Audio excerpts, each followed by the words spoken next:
person is much better looking. You know, Hannity has like $1 billion real estate empire, like probably worth more than that now. They reported it in like 2018. It's probably worth like $2 billion. Wow. Did he come from money, or did he just make good investments? No, he was a roofer, Abby. Really? We're at this stage, it's 250 million. 250 is a lot different than $2 billion. You have to Google Sean Hannity real estate empire. He would be on the billionaires. How did he? What he just buy? Where's he on real estate? Is he in Florida? Yeah. You know who else? Actually, I found out. Norm, I don't know if I ever told you this. You know who else has a lot of big real estate holdings? Is Max Weinberg. I never knew that. Like he buys and sells. Great. The Isn't drummer. it? The drummer. Yeah. Oh, that's tremendous. Big real estate holding. Yeah, that's Gotta give us signatures.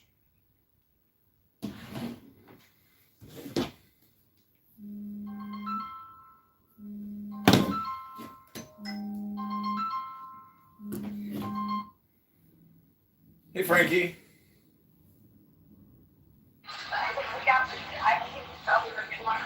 Hey, Frankie, can you hear me?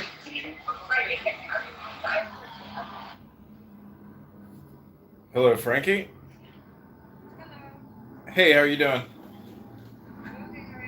I'm good. I'm at home, just unpacking and cleaning up a little bit. What are you doing?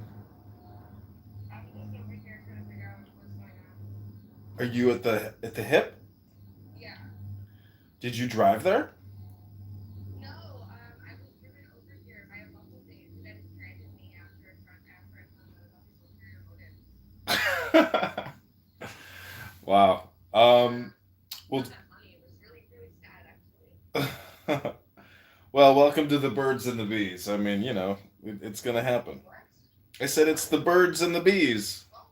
I mean, I'm pretty sick of it at this point. I've been here. I've already joined that club. I'm done. I'm just saying, like, I spent the first half of my day assuming that I was going to the gym with somebody and then dropped me about 6 miles from where I live. Oh, well, Yeah, pretty stressed. I'd be happy to pick you up. Just let me know where to pick you up. Then I'm only a few minutes away. I told you where I am already and that I wanted you to pick me up. I'm confused why we're still beating around the bush. All right. Well, Respond to the 30 minutes, right? So I was just doing my own thing and let my phone die. Because I already told you, yes, I'm at the mall. And remember, you said great, shall I pick you up? I said yes. And then I told you where it was, and then you asked me again, do you want me to pick you up? But I'm so confused why we're beating around the bush. I thought we already settled that. all right. Well, you know what? Just have a good day, and I wish you all the best. Take care.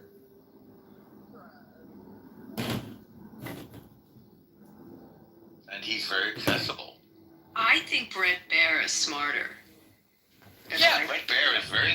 But I mean, there's a big I'm firewall, good. I think, You know what? especially at Fox, between Wish you all the news best. and Take care. punditry or analysis. Do you guys go into Gary's room? Do you go into the critical He thinking banned forum? me a long time ago. Oh, yeah. did. Well, let me listen to MSNBC for fucking... Yeah, sorry. I'm not gonna deal with all this anger. Truth teller Gary. Yeah, but I he's can't he's deal with Fox all at this night. You know, he works on the Fox radio. Sorry, I At can't night. deal with all this anger. Wish you all the best. Did you know that? Does he have a show or? Oh, or you does see, he produce? he produces. I think he talks. He has a radio voice. I mean, he could, but I think he oversees a whole bunch of reporters and produces. I And really he's- like him. I love trolling him. But I do a You small go in troll. the rooms. I've heard you on Oh, I stage. speak a Trevor. lot. I Yeah. speak all the time. I used Actually, to set you're it great on, when you speak. I used to set it on alert, so I immediately get alerted. Because if you're not the first 7 or 8 speakers, you're going to get filibustered Yes. by Marshall and it's just I would troll Marshall disgusting. a lot back in the day. Well, Anson had a phone now. I would tell Marshall... That's good for the listener. I would tell Marshall, Frank Williams told me you're Antichrist, and Marshall would just get pissed off, right? Because I would be so serious. I would be like, hey, dude, I've been getting into Christianity. Frank gave me some scripture. You might be Antichrist. Like, I'm unsure of what to believe in you. Abby, what And are he you? would be like, I'm not the Antichrist, dude. How many times do I have to tell you? Abby, what do you think about the RNC leadership and everything like that? I mean, it's interesting as it goes. I thought Watley did a great job. Just amazing job running it. But, you know, I was one of the few, I didn't have the issues with Rana like everybody else did. I thought she was in an interesting role when she was there. Obviously, they didn't think she could handle the election. So we'll see. We have our big conference coming up at the end of October, and they'll all be there. So I have a better sense of it when we all meet. And I'll come back in a room and tell you that. But I mean, it's I like Johnson. I don't know if that's an unpopular thing to say in here, but I think he's actually been an effective speaker. I think he's a very he's a sincere guy. He's very religious. What do you think everyone's view is of RFK? Do you think he's converted a lot of people? Boy, that's a wild card, isn't it? But like, I'd say maybe majority of RNC was kind of against him. I don't know if there. Do you think that there's for him? I don't think so. Yeah, maybe now they're for him.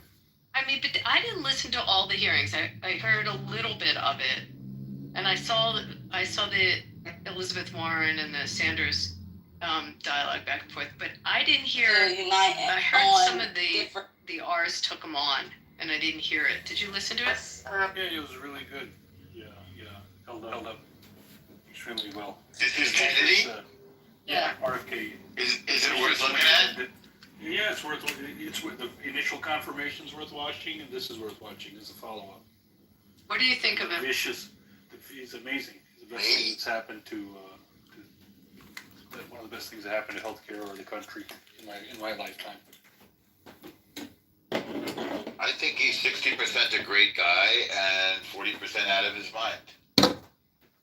What part? His ideas on health are Looney Tunes. Specifically, please. What do you mean specifically? Which is the worst parts that you not like the most on this policy? I think his ideas on, just to begin with, on vaccinations are completely Looney Tunes. That's one small example. I think his idea that our medical problems are solvable by diet is Looney Tunes. I think diet is extremely important. It should be emphasized, and we should have national programs emphasizing it, and there should be tremendous public education and awareness. But I don't think it's going to solve or change our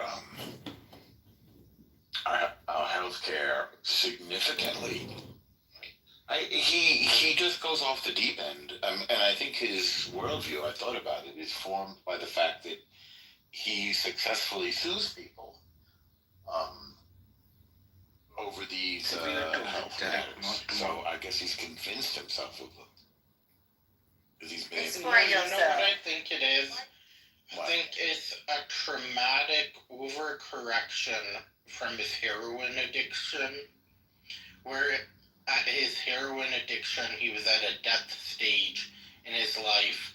Now he, at full force, is running away from that heroin addiction and becoming like the super projection. man.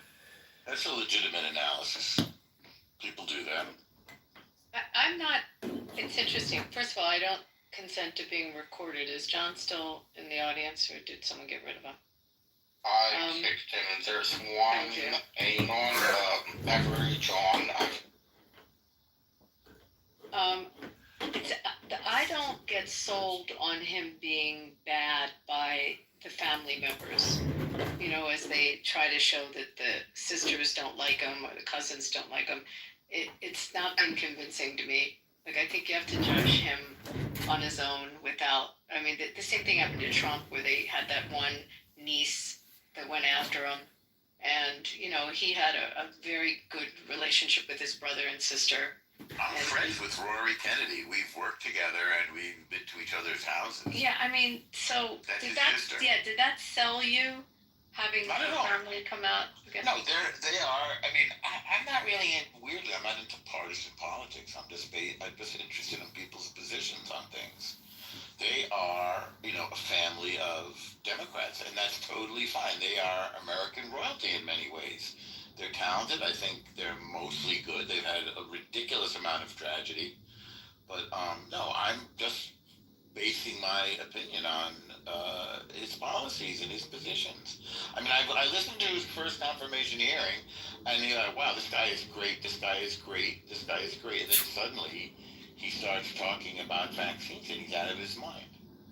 So is he? What has he? Wait, I have a I question. thought he didn't say. Wait, I'm confused. what do you guys think about Florida taking away the polio vaccine and every other They vaccine? didn't take it away. They're allowing people to choose. Yeah, and That's not a way to achieve public health. Yeah, Well- it's going to be worse for measles and other things. So let me ask you, because Jonas Salk will probably be like rolling in his grave on this, but like how? I didn't realize we were still actively giving the polio vaccine. I thought that I knew chickenpox stopped, but were we still? I mean, my kids are older, so I didn't know what happens with young kids now. Particularly military kids that go overseas. That's who's getting it. But I mean, I got a sugar cube when I was in school. I Who did was too. that? Who was it? Savin? Saban, yeah. Saban was the one okay, that. these are the vaccines that kids get. Like The before school. Go ahead. What are they? Yeah, so they are measles, the influenza type B, hepatitis B, chickenpox, HPV, Mumps, rubella. mumps, HPV is and mandatory. polio. You still get So the you polio still get the vaccine. polio. How did they administer the polio? Do they do it by inoculation or is it? Must Like- be. I don't see those sugar cubes anymore. So it's mandatory. So I mean, it's you guys heard me. I hate talking vaccines in rooms, but the Jacobson, Massachusetts case from 1905 is still good law today.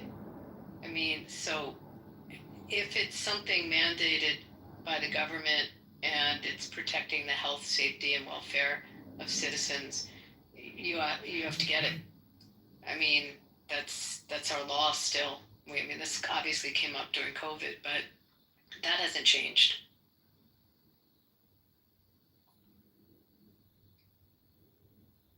I think that case was smallpox vaccine. In 1919 or something? I thought it was even before that. Look up Jacobson versus Massachusetts. Is the name of the case? To my knowledge. What if polio and measles they benefited society? And the pharmaceutical industry concocted a fake illness, which All they of this called has not measles turned you and into a polio. Trumper. Not a Trumper. I'm one of the Fake people who can say you directed Trump. I directed Trump in a movie. Sounds like a movie. Yes, yes. It was a pleasure to work with, and a very good actor. He was very polite. How dare you? Did he Hit really? his mark and did everything correctly and had a real flair for show business. If you think I we're only canceled wish I before, could direct him now. Tap water can make you into a homosexual. That's my excuse, in fact. When did he say that? In more context. Well, the context was he was saying that tap water have made frogs gay. It was Alex Jones who said that about after the. Yeah, same nigga, right? Same nigga at this point. No, Alex Jones is not the same person as RFK Jr. This is crazy what you said. If RFK Jr. was born not into the Kennedys, RFK Jr. would be Alex Jones. ridiculous. I think you're in your cups a little bit, Sonny. Jody, how many rice bags did you give out to India? I invest in India. What the fuck are you talking about? I just pinged Augustus if I could get him in the room because his wife works for RFK. He's in DC and he works for a think tank he's connected. great. I've heard him talking about it. He worked on his presidential Yeah. campaign too. Okay, BBC fact-checking RFK Jr.'s views on health policy. Which again, I don't particularly trust the BBC, but Okay, at least Google BBC tap water RFK Jr. gay. you said you're talking about Alex Jones. Okay, let me image. Alex Jones says stuff like that. Yeah, he does. You're right. A lot of us don't really pay attention to When's the last time you drank tap water? I mean, where I live, you can't drink the tap water. Just saying. I drink it every day. I can't Okay, drink. so this drink is it here. from 2023. RFK Jr. repeatedly suggested that chemicals in tap water are impacting the sexuality of children.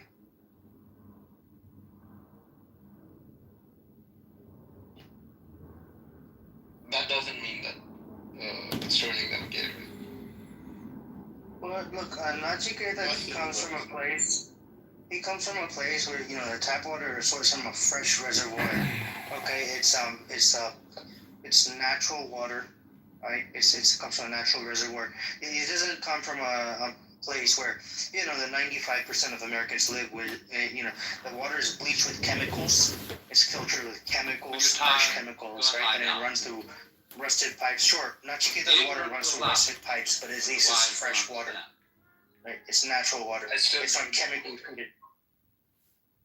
Okay, one of his most controversial things is an old and dumb and discredited claim that there's a link between vaccines and autism. It's not old and dumb. It's currently under the microscope. So Big time. the thing is, all that counts is the head of the department, and so RFK is now the head of the department. And This theory was promoted by Here's the thing, Norm. a guy named Andrew Wakefield in UK, Listen, and he was discredited. So the evidence was. The jury's not in on this, and the power that be at this time, the judge, jury, and executioner of the policy will be RFK and his team. Now they're gonna release a report next week. It's going to look at Tylenol during pregnancy. Wait. First of all, before you go over to Tylenol during pregnancy, let's stay with this for a second. No, I'm just saying what's going to be in the report. Let's just talk about and what the so-called data. Look, the so-called data. I don't want to get in the rabbit hole. When you look at it, when you look at the data, there's one study linking it. It's by Wakefield, and that was retracted. That may be, Which means there's no studies linking it. That may be, or Okay. RFK is right, and you're going to get a chance to really look at it. Well, there's no study that is credible that links There's been no vaccines study and on autism. controls. There's been no study on controls. They never have an unvaccinated control group. So we agree that there's no study, There no credible there link. are multiple studies that show a dramatic rise in autism. I mean, huge Okay, rise but in there's no autism. study. That's what you have to know. Hold on. It's a huge rise in And it's autism. unexplained at this time. Okay, but that has nothing to do with vaccines. It's just normal. It's not your job to argue it, or my job to defend it. No, it's my job to evaluate evidence as No, a it's parent not. It's and a not. journalist. You're not on the Maha Commission. You're That's not on the the thing. commission. Say that again? What was that other comment? You're not on the commission. I don't have to be on the You commission. do. I'm You a have a say in what informed happens going citizen. forward. No, you do. I And do so what? you can respond to it, and we can all react to it when the report comes out next week. But for instance, let me tell you how retarded people are. When it got leaked out that Tylenol is going to be implicated, maternal use of Tylenol, okay, which was told to be safe to everyone since the 80s. Since then, when that leaked out on Friday, everyone started freaking out.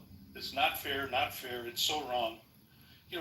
What do you think RFK has to gain by screwing with Tylenol? Why did we run away from the one point No, that I'm leaving vaccines to the side for a moment. That will be Hep B vaccine particularly, they're going to focus Well, on that let's too. talk about one of his most controversial opinions, Instead of which is a link between he's been on the record. He was on the record during confirmation to say he's not anti-vax. He's given his own children vaccines. He's also on the record linking vaccines to autism, which is Looney Tunes. And you can be both. You can be pro-vaccine and also want to make sure they're safe vaccines. Right, but in this case, he's stating Looney Tune opinions. Okay, but you may say Looney Tunes, but he's in charge. He's got the gavel. But Norm, it's the amount of autism and the percentage that we have now is so alarming. And Sure. it is a health emergency in our country. So I don't disagree. something's causing it, and the thought to study it is incredibly important. I mean, it's the burden that it has on the healthcare system, on the education system, is like extraordinary. I mean, Joe probably knows the numbers on how much it's risen, but they have to study it. They've got to figure out. I'm in favor of study. There's something that's happening within our universe that's causing it to rise like this. We may just be noticing it more and diagnosing it more now that we understand it more. But 1 in 10,000 to 1 in 33 is the difference, and so it can't simply be overdiagnosed. You know, we had different words for things, Norm. When you were a kid, when I was a kid, you called things. You called someone who had ADD. We didn't know about ADD then, so we just said they were emotionally disturbed. I was talking to a friend of mine. I said, "What did we call these people back then?" And she said, "Odd." We just called them odd. We just didn't have words for it. I think it's pretty clear that the symptomology on all those things has increased. Yeah. And this is not a matter of like different words for things. And now we have to start to try to understand why. I ultimately think it's due to feminism, not due to any kind of thing. It actually is possible. What the fuck? Metabolic disease is related to a greater incidence of associating with feminist, radical activist type ideas. That is possible. Not causally, but it is something. Do you think Gloria Steinem caused this? Can't remember, huh? Yes, I do. Or Betty Friedan? Let's put How about her? Well, I think it goes back to who was that? Here's the Charlotte Perkins statement from RFK Jr. Here's the statement from RFK Jr. COVID-19 is targeted to attack Caucasians and black people, the people who are most immune are Ashkenazi Jews and Chinese. What is he talking about? It's Looney Tunes. But he's answered to this in committee on his confirmation hearings. That was taken out of context, and he misspoke. So well, he's out of his mind to say something like that. Look, I agree on normal. There are things he said that he shouldn't have said. Not everyone can speak perfectly. That's right. He's dancing on the knife edge all the time with this information. What do you think he was trying to say? He's struggling with anti-Semitism, which a lot of people on the right are struggling with. They're struggling with it. He supports Israel fully. He's a huge supporter of it. His father died because of it. Come on. Because of what? Anti-Semitism. Bobby Kennedy. Father died because of it. Yeah. I mean, it's like but how did we get to that from COVID? No, I mean, but he made a stupid statement. I agree with you. I don't think he's anti-Semitic. Like, not even close. I don't feel that with him. No, I don't think so either. His wife is Larry David's wife. Yeah, right. Cheryl. What's his name? Cheryl Hines, right? Yeah. They showed up at my friend's house once because his other sister, whose name I think is Kit Kennedy, her nickname is Kit Kennedy, lived in his building in Chinatown, the hip part of Chinatown in New York. Not very expensive though, still a dump, still like a tenement. And so Larry David and Cheryl Hines and RFK came over the house. And she invited him up. That was pretty fun. You have another connection to Larry David, I'll tell you later. Can't wait. I can't wait to hear that one. The guy I sent you to see, the comedian. Oh, I like him. I'd like to go see him again. He dates Larry's daughter. Oh, that's pretty good. That was a fun night. So going back to RFK. Yeah. And how people receive him. So I think, I don't know if he's embraced within his own, I mean, first of all, Republicans, I guess, look at him as a Democrat that came in. Have anyone, like, have they uncovered his positions on other issues? Is he, liberal or Democrat with respect to He wants to other loosen the policy? Democratic grip on power and rip them out of the party forever. He's which come out. he described clearly and concisely during the walkout with Trump. It has advanced the topic of nootropics. So he said when he was at Harvard, he used to be a C- student until he started taking heroin, and he became like a B+ A student. It's an antidepressant. But what about his domestic? Well, I mean, I didn't really follow his campaign, so I didn't see his position on domestic policies other than health. Does he lean left? So he's a centrist, libertarian. School choice. Or school choice, yeah. Yep. Immigration, where is he at? Yeah, strict enforcement.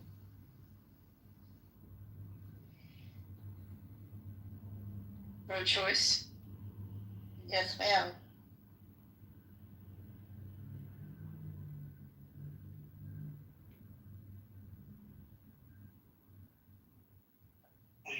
What do you guys think about Thomas Massey on his Epstein show?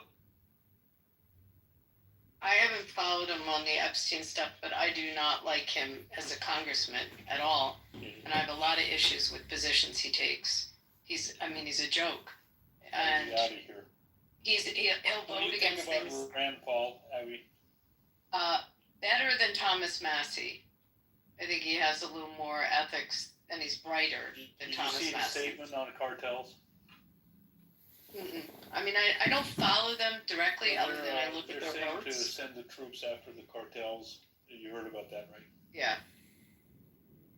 So Rand Paul is speaking out against it, standing on libertarianism.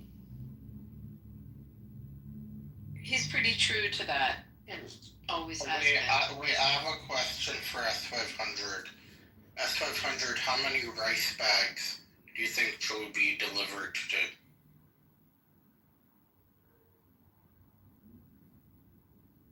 What's your deal, bud? Let's get it out. Okay, that's funny. You're a very famous anti-Indian racist. No, listen. So you're being very racist toward Joe. Yeah, you're calling Labubu. your rice bag. Yeah, I deliver. You're a dummy, because I. No, he didn't call her. He didn't Rice refer bag to her. provider. Rice I bag go to Yeah, he called her provider. He called her. May I speak? May I speak? I go to India to save baby girls. 3,000 are killed. That's trouble. It sounds like trouble. Is there ever any? This is a troublemaker. But hold on. Joby, is there ever any religious conversion that occurred? All the time. You would be amazed. Okay, we need to take note of this, gentlemen. I'm taking notes. Oh my God. I'm taking notes. You know, you're engaging in highly illegal activity. You could end up in prison. No, don't do No government's gonna be able to save you. If you end up in prison, no government's gonna save you. For 10 years. There's nothing illegal for evangelicals. No, this is highly illegal. After all, you don't know, the laws are strict these days. If she gets one report, all it takes is one report, and she's gonna land up in prison. Her and her compatriots who accompany her are gonna end up in jail. And it's gonna be a really nasty. Hold on, guys. Look. What's the law as I'm not familiar with this law. It's called the Abby, to answer Abby's question, it's called the anti-conversion law. It's been passed in Parliament. Okay, several states have doubled down on this and passed even more stringent laws. So what Joby is engaging in is highly criminal activity. Highly criminal activity. How is that? What is she doing that's specifically violating that law? Feeding baby girls. Yeah. So She's breaking the. It's not. Look, we're not talking about the law. I just explained to you. She's not breaking the laws of Israel She's not breaking the laws of, say, New York State or Nevada or the United States, but she is breaking the laws of India, right? She's Explain breaking to me what her action is. So to engage in missionary activities in India is strictly prohibited by law. What's It's defined as a especially missionary activity? someone coming from abroad being sponsored on a religious. You're not supposed to engage in political or missionary activities in India. I know many people that are in Chabad in Mumbai. Are they breaking the law? Is that Jewish activities, Abby? Yeah. Yeah, that's not breaking the law, but what Joe is doing is definitely breaking the law. Okay, so Jews get a free pass. Chabad only reaches out to Jews. Right, they just Exactly. reach out to Jews. Exactly. But what Joe is doing is basically she's trying to exploit people's socioeconomic backwardness and give them a bargaining chip. Use their poverty as a bargaining chip. Y'all are Right, and she's saying, okay. my Send over your details. no, you can Google me. Hold on, What guys. happens Hold when on, wait a second. Joe, did you realize that these recently passed laws have taken effect, though? No, I haven't been over there for 2 years. Okay, well, Come over soon. Come visit soon, Joe. I'll roll out the red carpet for you. Please come over. You sound like an evil person. No thanks. Send me your itinerary. Or in fact, I extend my host graciousness to your friends and your acquaintances. Please send me their itinerary next time they come over. Please do. No, thank you. I'll be monitoring you. I'll be monitoring you. I don't understand this. So if someone has like a Christian soup kitchen, like we have here, like Catholic Charities where I am. Yeah, if you're doing it out of charity, it's fine, right? But if you're doing it, you're not allowed to engage in politics as a foreigner. So if you're engaging in converting people, right? And so if you're engaging in someone from one religion. The word is proselytization. So can I explain to you? Yeah. So if you're engaging in that, you will end up in jail. As a white person, you will 100% end up in jail. You can have a mission. So I'm just trying to understand this. So if you go in there to feed the poor and you set up a food bank. Yeah, no problem. Charities. But your Catholic charities doing girls. Can you do that? We rescue baby girls that are killed when they're. No, it doesn't sound like you're rescuing them. It sounds like you're brainwashing them into your politics. Look me up, Cooper. Yeah. Send over your details. Send your info to me. I'm happy to report you to the Indian government. No, I'm just still trying to understand this, guys. Get me there. Abby, here, let me explain it to you. Like, you can't proselytize in Israel either. One mic on SpongeBob.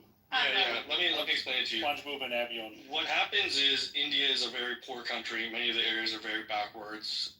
The government is too poor to reach those areas. It doesn't have a civil society to reach those areas or charities to reach those areas. So now you have an economic unit, which is the Catholic Church or these Christian institutions, who have vastly, a huge magnitude more of money. Mainly evangelicals, by the way. So, and the evangelicals. So they reach these areas, and then they basically offer these kids and these poor people food and certain things, whatever, to improve their lives, which is good. But the caveat is, you have to convert, or you have to start attending certain. Yeah, strings attached. Or you have to and it's like, okay, they'll give you cancer treatment. They'll pay for your cancer treatment, but you better start going to church, and your family better start going to church, or else you're not going to get that cancer treatment. You have to stop doing these rituals. You have to stop doing. You have to destroy your whole way of life, and you have to convert, and then you could get all this stuff. But now, luckily, Joe, send over your details. Yeah, Joe, you should definitely send your details if you want to act on it. No, you do. Stop attacking her, please. Joe, your details are all over the place. All right.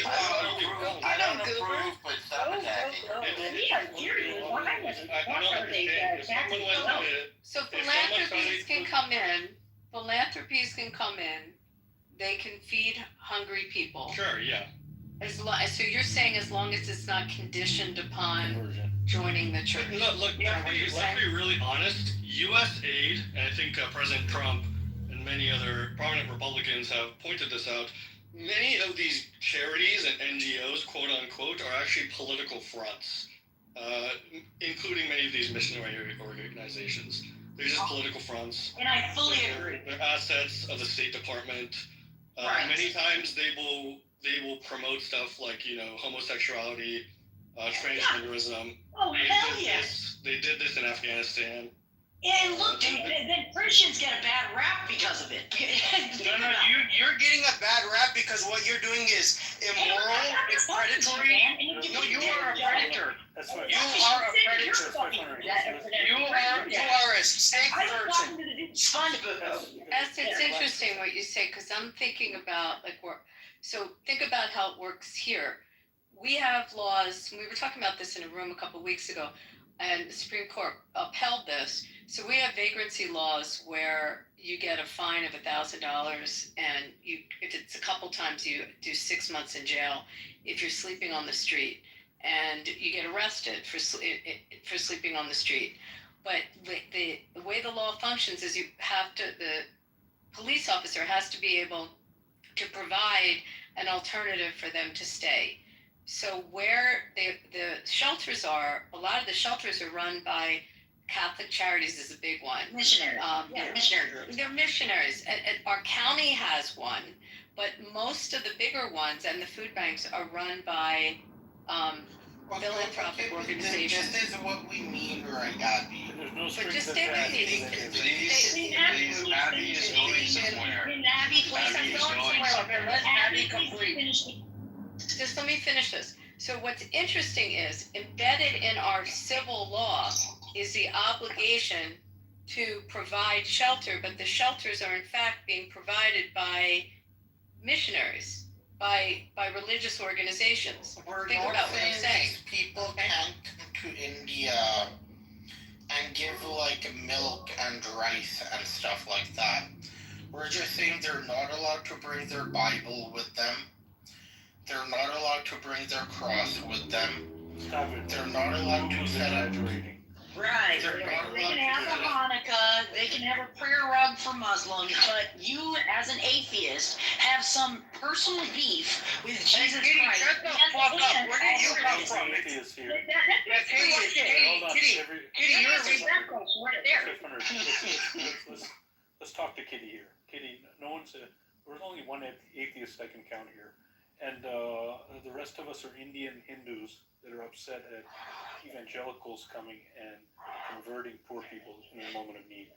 Now, we have asked Joe B to cease and desist. We've pointed out the new rules. No, there's no. Joby, your ass is being recorded. Can I talk? Can I hear you? Kitty, shut the fuck up. A radical, great. I agree with your political Katie, position, shut your but not mouth. attacking people. Shut your mouth, Kitty. Let others speak. Give him a second to get his period out.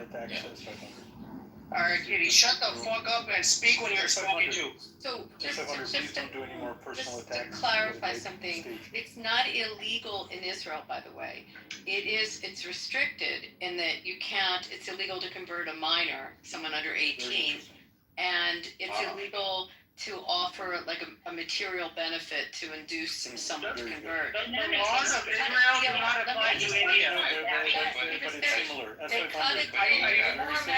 It's I started by saying the laws of Israel do not apply to India. I know, I was just illustrating. She's illustrating. I'm just illustrating what we that have. they cut a deal with the Mormon church a while ago because the Mormons, and I live in a city very Mormon, the Mormons are very into proselytizing, and they voluntarily entered into an agreement with the government there to refrain from it.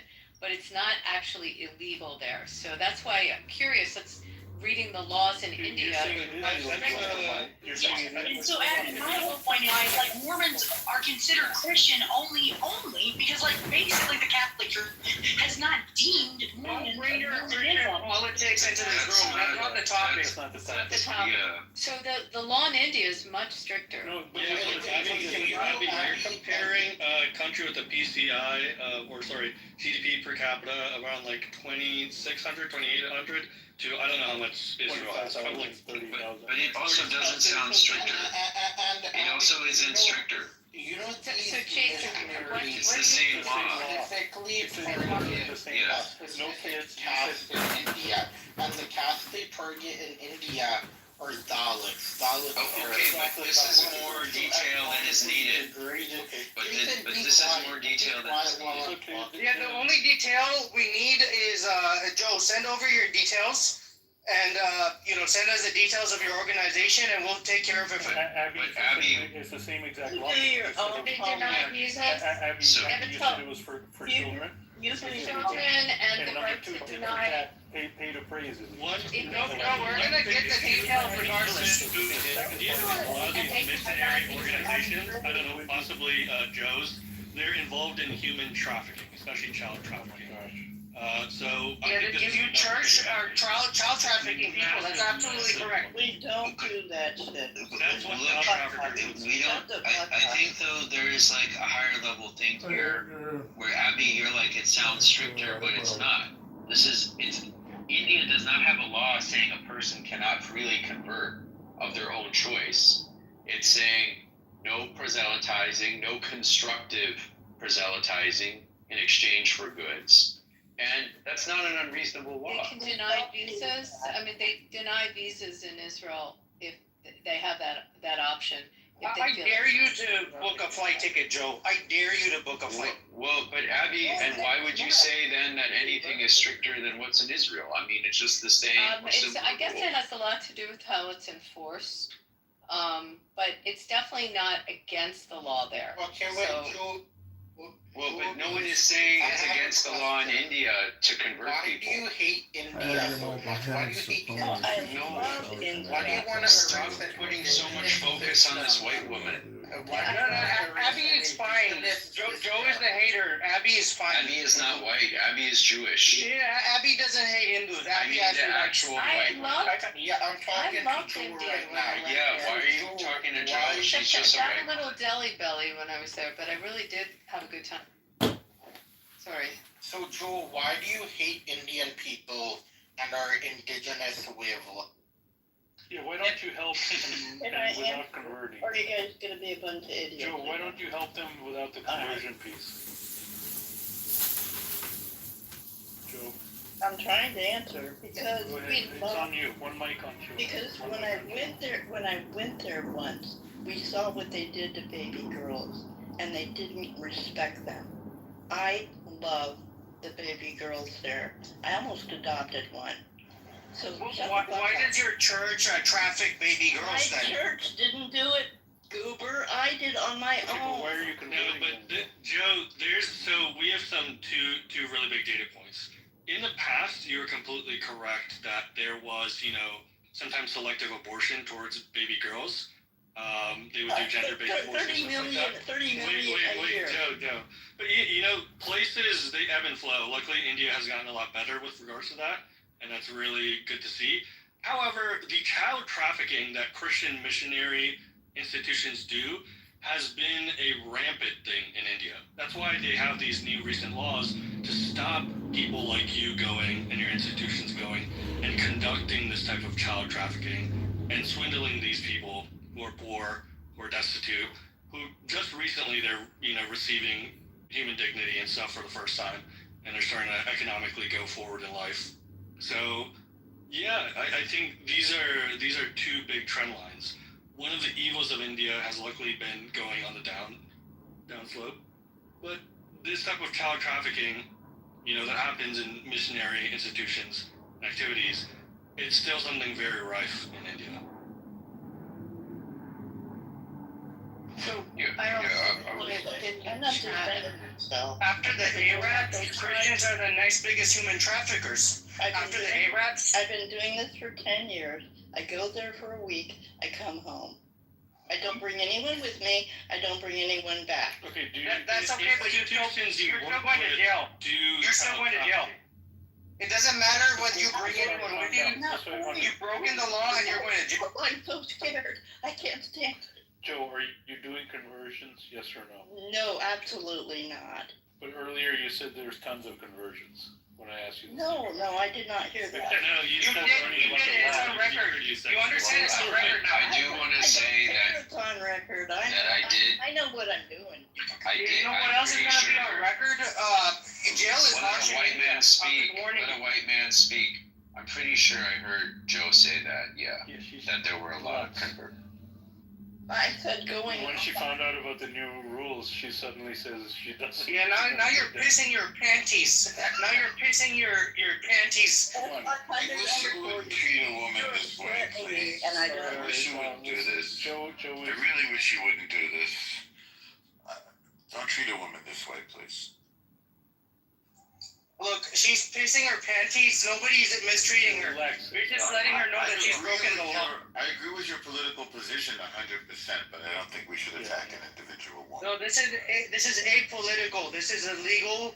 This is a moral position, right? You break the law of a land, you gotta. She said she's never done it. This is a transnational criminal network operating within America to break Indian law. This was a very dynamic, very interesting conversation. Yeah, I love the look at people. Joe, you realize a report is going to be that's filed. John. This isn't That's rhetoric. John. Let's move forward. She said, Remove the guy. That's John. Shake. Yeah. No, Shake is not John, I don't think. Is it? No, he's a different troll. I think he's from Uzbekistan. Hold on. That's where Shake, behave yourself. In DC. Yep. Yeah, we have a mutual confidant. He's a Jew hater and he speaks Russian. You can kick him out if you want, El Normal. Your full discount. I'll fucking kick him out if you say that he's a problem. I'll do it normal.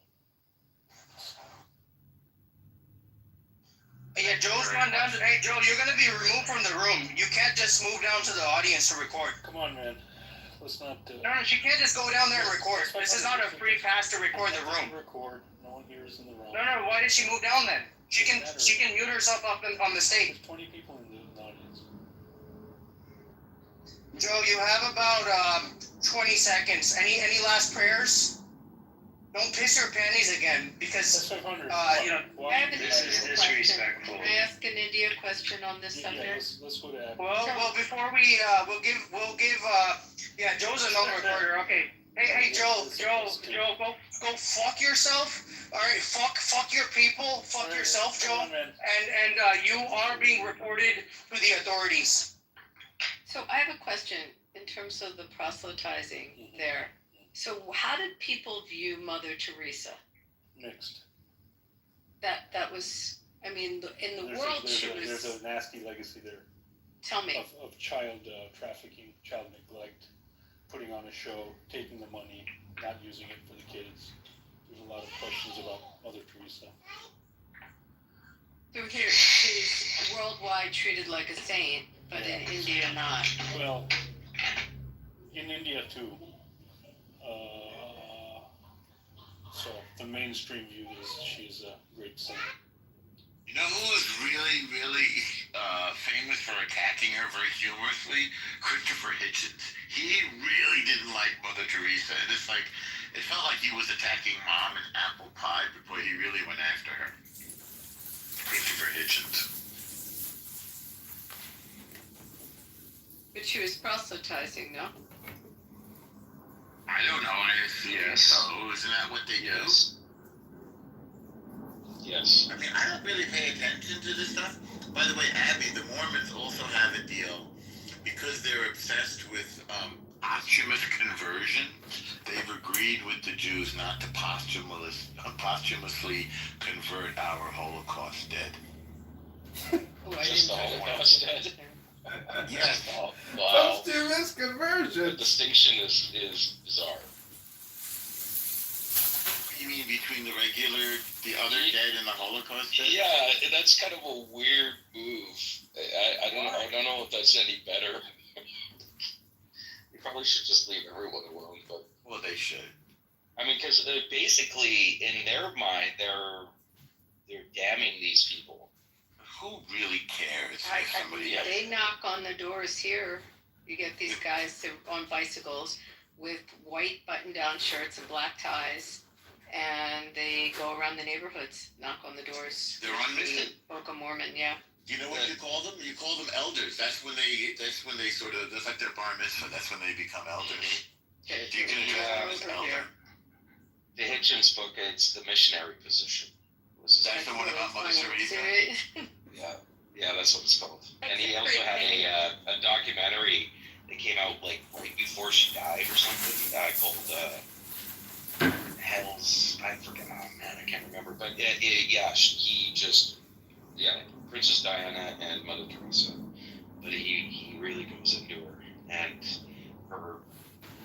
I mean, it focuses on India, just like the deplorable conditions.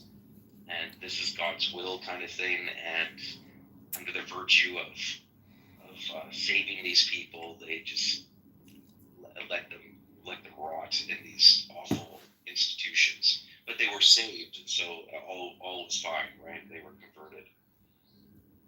What's interesting here is we have a huge Mormon community right there. And when I first started practicing, there's a judge, and his name is Myron Levitt. Okay, you can't have a more Jewish sounding name than Myron Levitt. I mean, both first name and last name, Mormon. And I'm trying to figure it out. The Mormons have adopted a lot of old Jewish, some biblical names, but also old Jewish lineage names. And it gets confusing because the first names are often interesting. They're like family names as first names, but the last names they use Jewish names. And what do you think as a lawyer about how Harmeet is doing in executing her role? Who's doing? Harmeet Dillon. You have to love her. She's fierce, no? She's very fierce. Yeah. She's a warrior. I mean, I like Pam Bondi. I'm sure I'm going to get flack for that from people. Why? I don't think so. I have to say, I view Harmeet Dillon's Twitter from time to time. It's so sad. No husband, no children. It'll be her, like, with a smiley face, cooking pasta tonight, watering the garden tonight.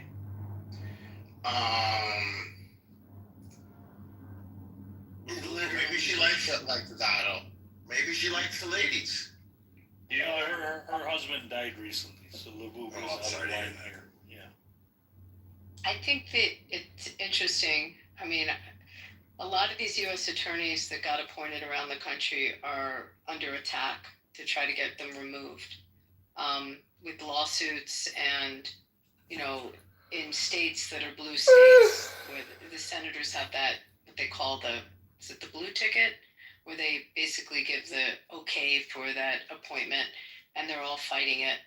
And it's Bondi's really trying to save all these appointments. So as much as going after the legal issues, she's also administratively trying to save all these appointments. It's a lot of work.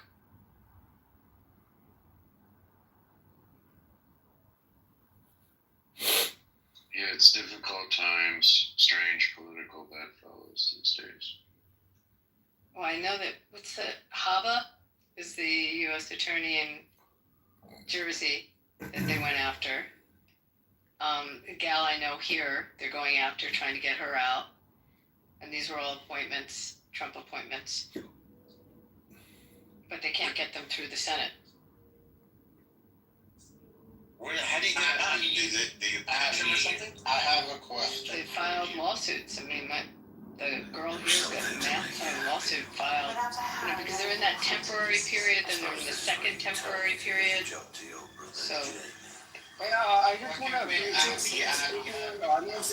Wait, I have a question. Hold up a minute. the people who sent in those organizations' information, thank you. Any follow-up would be appreciated. We will get the reports out. Breaking the law of the land is not cool. The age of colonialism is over.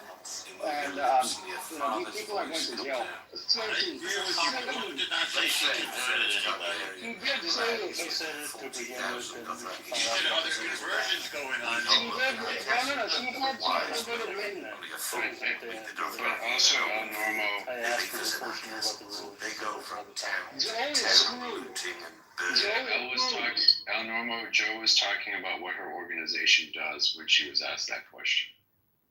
Oh, I thought you went as an individual.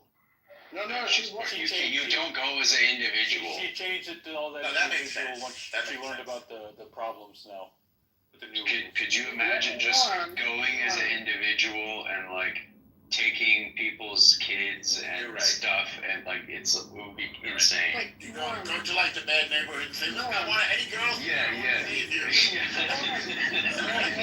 If we're being honest, Jason, it was do you more remember? likely these children were orphans.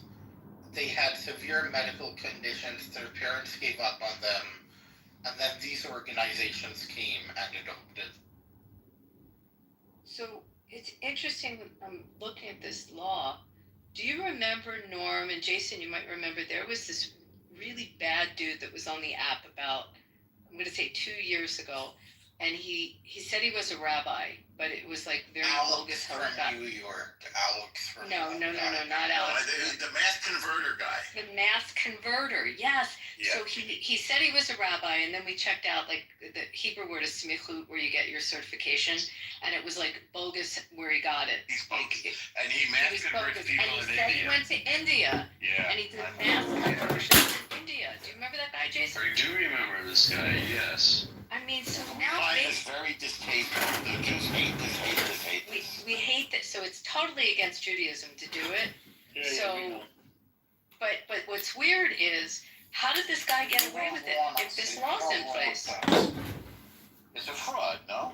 It's got to be a fraud. But there were articles. Let me see if I can find a news article about him. I mean, how did he get away with it? Unless the whole thing was bogus. Or he's not, or it's not a priority for him. There's no way to for law enforcement, rather. The thing is, like, until somebody reports it to higher authorities. Legal until a few years ago, first of all. Yeah.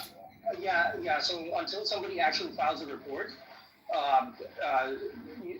people get away with it. They just fly under the radar. But Joe will not be getting away with this. I just want to make it official. Joe is not getting away with this, and anyone from her organization henceforth, we will find out who they are. They're not going to get away with this one. And she's on record. Whatever she said is on record. He himself was a convert, by the way, this fake rabbi. So yeah, I would just say, Norm, let your Abrahamic brothers know in Islamic Christianity that they can't do this. Joby's probably lying about the whole story to begin with, which is the funny part of this whole drama. We're going to get to the bottom of it. People will be getting punished. Her visa, whether her visa gets canceled or not, She said she worked for the three-letter agencies at a high level and also. Yeah, the three-letter agencies are not going to be saving her, nor is her church. Her church is not going to be bailing her out of this one. That's funny, man. You're crazy. But yeah, this shows the problem with conversion. I think that this has been an amazing demonstration to open my eyes a little bit about the new laws that are taking place in India.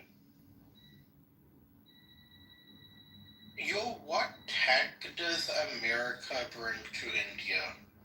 It brings Facebook, Google, Gmail, a little bit of Instagram here.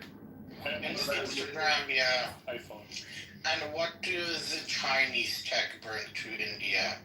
Cheap electric cars, incredible infrastructure, gigantic manufacturing plants, collaborations. Well, the Japanese, to be fair, the Japanese have brought more. Chinese and Japanese. It's mainly, like, auto is mainly the Japanese, right? The Japanese help them. That's because the Indians banned the Chinese. Yeah, correct. India's in a lot of partnerships access to Japan. Japan wants to bring industries in. You know, America has given a lot to India. It gave us Instagram. Missionaries. It gave us a Joby. But when you say China has given so much. Not yet, but there's a potential for big things. There's a big potential growing right now. Do you think India would trust China? Because I don't think anybody trusts China. It's not that black and white normal. It's not that black and white. I think there's a block developing. You have the new RIC, Russia, India, China. Nepal just met with the leader of Nepal just met with Putin yesterday, right? And he said, look, we haven't had a Russian leader visit in ages. And Putin said, you know, that might happen this December. Putin said he might visit Nepal this December. Isn't this setting up for like World War III? It's not setting up. The access of good China, Russia, India versus the access of evil America, the West. No, it's not that simple. Israel. I'm sorry. It's the old world. It's the old world versus the new world. I think we're going to see a bifurcation. I think we're going to see a bifurcation between the old world and the new world. You might want to add Canada to that list because Trump's actions, I think, like the 50% tariffs on India, is driving India, places like India and Canada towards China because we got to deal with someone. We got to make trades and deals with someone. And and look, you know, China. You have this major land block, you know, all the way from India, Nepal, China, Russia. The Japanese said they're sick and tired. The Koreans like to wag their tail like a dog, right? The Koreans like to wag their tail. The Philippines, what can they do besides wag their tail? The Philippines is a colony, right?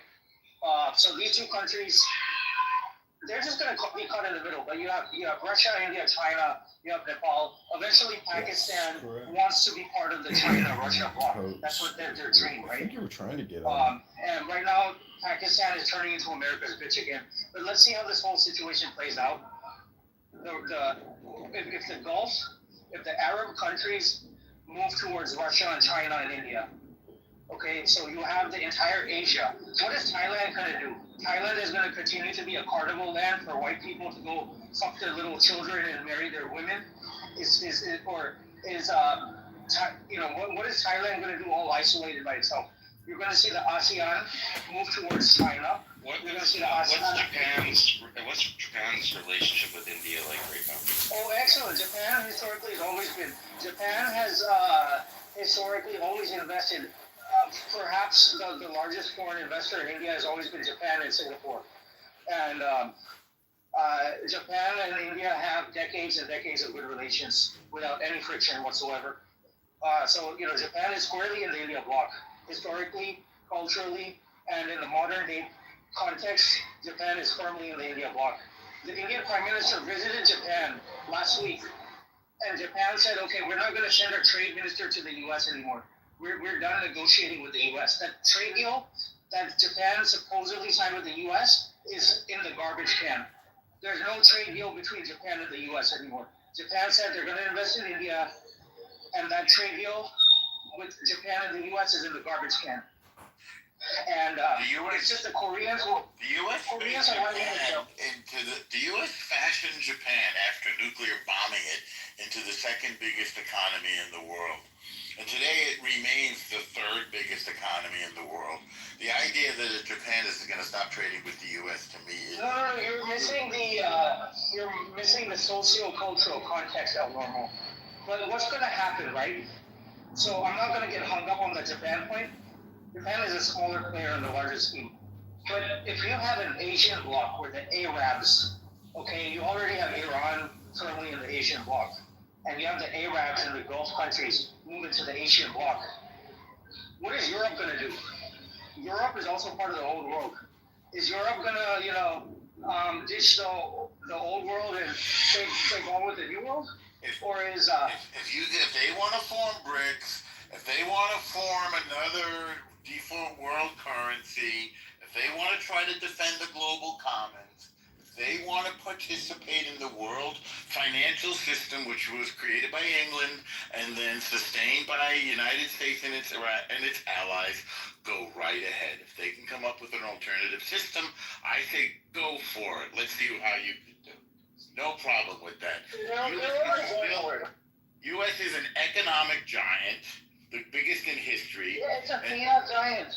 America is a fiat giant of marketing. What giant? A fiat giant of marketing and branding. It's a fiat. It's also a GDP giant. Yeah, a GDP of fiat. Yes, it is, and a giant of servicing GDP debt. It's a giant of servicing GDP debt. More than 1/4 of your service debt, but we also produce more than anybody by a factor of 10 trillion. 30% of your taxpayer dollars go into servicing the debt every year. Absolutely true. We're still the biggest economy in history by $10 trillion. But you don't. Okay, if you want to use that as a measure of economy, you're understanding. So debt is sure. Debt is a measure of economy, but not debt. GDP. Okay, debt sure. Debt is a measure of boosting GDP, but how long is it sustainable for? I'm saying it's not sustainable. I'm saying GDP is the measure of an economy, not debt. No, but debt boosts GDP at the end of the day. Okay, you increase debt, you increase borrowing, and you spend it on federal stimulus, you spend it on infrastructure, you spend it on subsidizing industries, right? You're boosting your GDP through debt. But how long is it sustainable? I would say that we boost our GDP through productivity. Yeah, but you leverage debt to boost productivity. We do leverage debt. We do spend too much. There isn't any question about it. Look, at the end of the day, I think what you meant to say was revolutions in the mode of production create new relations that create more productivity. Well, the two leaders in that are U.S. and China, and AI, and presumably India is right up there as a close third, or will be. And probably Japan. You gotta get Israel to join China, Russia, and India. Well, Israel has quietly always had decent relations with these countries, by the way. Although we're afraid of Russia because they're very anti-Semitic. I mean, look, China has already gone in. They've bought up big fashion houses in France. They have bought up more than a third of Italy's banking system. 1/3 of Italy's financial system is owned by China. China has already bought up major industries in Europe. Okay? So you're going to say that Europe is suddenly going to go against this new Asian bloc which is forming, right? 10 to 10. They're not going to go against them. Europe is struggling right now. I mean, Europe's linked to the United... Look, Europe depends 100% for its defense on the United States. 100 is an exaggeration. 90%? No, not even 90. I mean, look, you're grossly exaggerating your figures. You're grossly just... You're aggrandizing. You're saying that Europe is entirely dependent or 90% dependent on the U.S. for defense? Yeah, that's who's defending it? Okay, so is America building the Rafale? Is America building the Scorpio submarines? Is America building the German tanks? Is America building the Eurofighter jets? Is America building the Gripen? Like, you know, Europe has... I'm asking what's being built, and I'm telling you what the defense system is in place now, including, by the way, we have 100,000 troops in Europe, and we have we have battalions of tanks in Europe. To defend against... What's that? Look, if you haven't noticed, okay, so there's changes happening.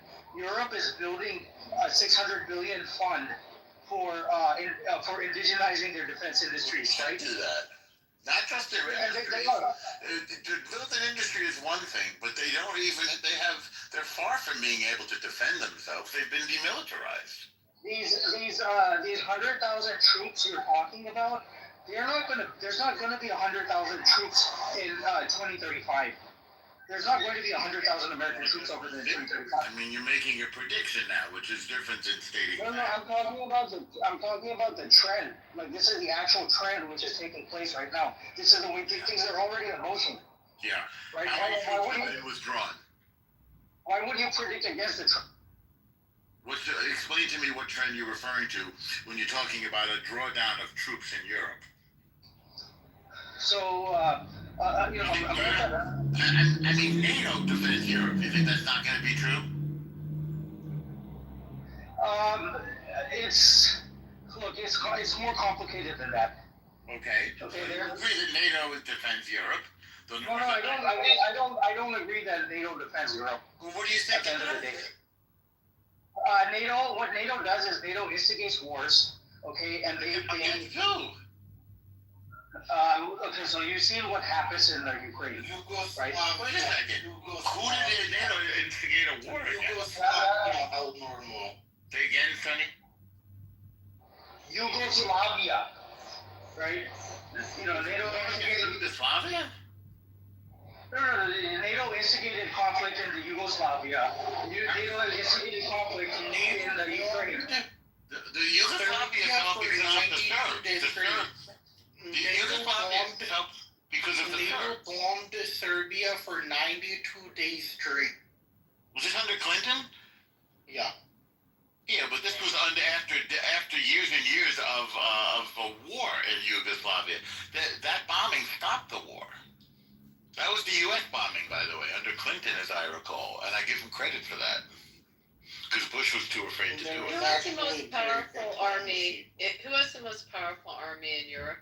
What country? The Russians. Well, I don't know if you count Russia as Europe, but I think it might be Poland. Russia's Europe, I'm counting Russia's. I think it might be Poland. Is that Abby asking? Yeah, I'm asking. I think it might be Poland, but I'm not sure. Right now. They don't have big armies, by the way. The most military, It's probably France, because, you know, the French have built their own industrial complex. They don't rely on the EU. They don't collaborate. They build their own French indigenous technology. It's probably. Yeah, but they're not viewed as a strong army. They usually retreat. I mean, just historically. You don't think Germany? He's now starting to build up, but we've held them back all this Right, time. we've held them back. So we're there in Germany, but the German manufacturing now in weapons has increased substantially. I just looked it up. Italy and France within the European Union, not counting Russia, Italy and France have the largest standing armies. Wow. Ukraine second largest, Poland third largest. And the UK is not considered part of the EU anymore, right? Right. They don't have a large army anymore. Who? The UK doesn't have a large army anymore. Really? No shit, Sherlock. Is that Ewan? It's gotta be Ewan. I knew it. Yeah, isn't that weird? It's going to take many decades. Europe has only recently made the decision that they're going to indigenize. And so he, he left my room, blocked me, and did it. Why do you think of me and him? You guys are starting. You're gonna start. Look at all the add-ons. I know he comes into Scotty's room all the time, right? But it's just a matter of time before you guys are gonna start hating his guts because he doesn't freaking add value to the conversation. All he does. Cursing, the guy just come in, he'll curse, and that's it. But anyways, wow, we got a whole bunch of aliens on here. What's up with the ocean? Anybody else want to come up? Come on up. Ian, you got hit. You know, before you ended your room, we had a whole bunch of bots. That was crazy. I was like, where are these people come from?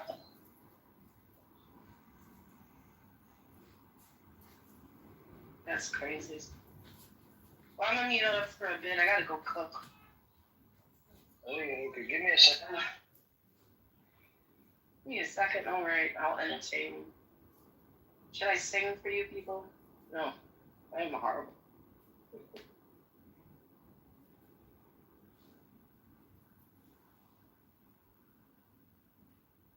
Okay, what's the title? Is Israel destroying its own future in Gaza?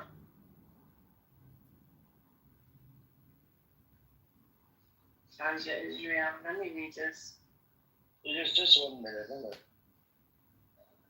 Yeah, I'm just gonna read the link you gave us.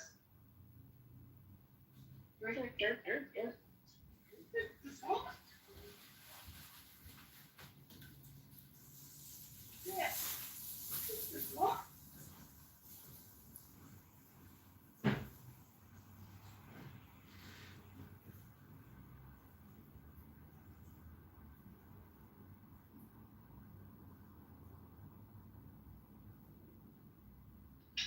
Anyways, it's a hot day today, and I'm about to watch a walk while I talk to you guys. Okay, it's hot as fuck. How is it a hot day for you guys? You guys don't have a change of season. Like what's considered a change of season? 91 degrees, man. Oh goodness. 91, 95 degrees, 100 degrees. That's fucking hot as fuck. And I don't know. Oh, she said rain season. Rainy season. Oh. Well, that's okay. Well, it's really nice weather. Cold weather, autumn weather here. I'm happy.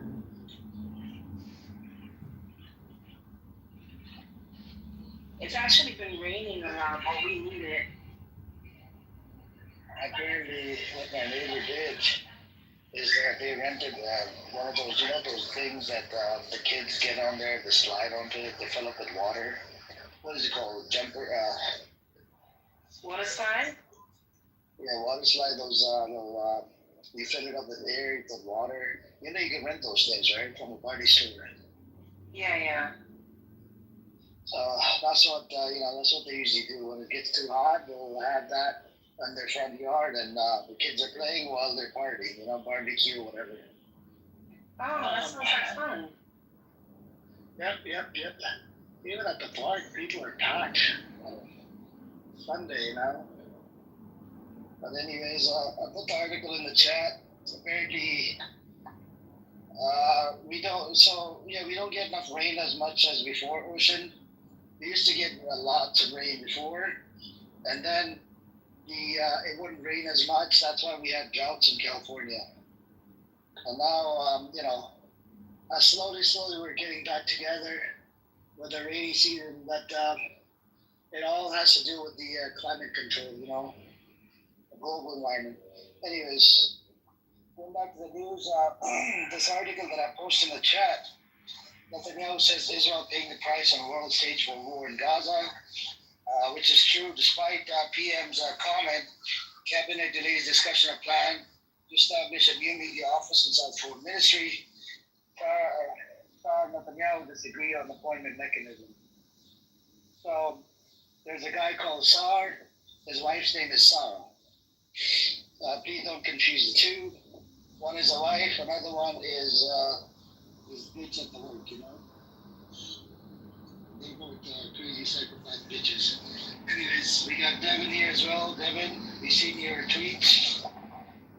Those tweets are really, really bad. Like racist towards against the Black American community. And I'm gonna compile it together and I'm gonna post it on YouTube. Devin, you're gonna be famous. I'm gonna post it and share it with everybody in this app. What's up with you, Grace? How you doing today? Very good, man. How are you? I'm doing alright. What you been up to? No, just had a brunch with my family. I'm currently in my mother's home and about to partake in more mimosas, get a haircut. And that's going to be my Sunday today. Very relaxing this time. She knows what you think about all of this shit. She knows that you don't really give two fucks about emotions. She knows that I'm America first. I don't know exactly. You're not America first, bro. You're not America first. You're just your money first. I mean, that might help people feel better, but I'm definitely America first. Are you hiding behind the shield of America just so you can make extra dollars? Either I got cut off or you got cut off. Something about hiding behind this sheet. No, I said, are you using America as a shield to sort of like say you're America first? You're not. You're all about the money. Well, no, that would imply I have skin in the game. Israel and Palestine, but no, I'm definitely in my career. So it's definitely not just a money thing. Although it does help, I'm not gonna lie. But no, there's many.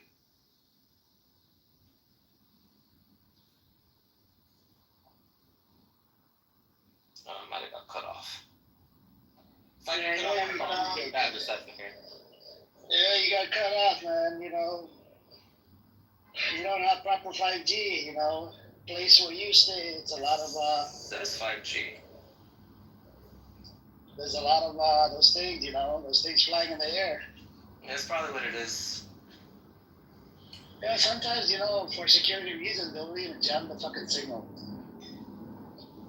You're talking about Clubhouse in general? I'm talking about where you live close to it, because you live right across the street from the place where they fly airplanes, correct?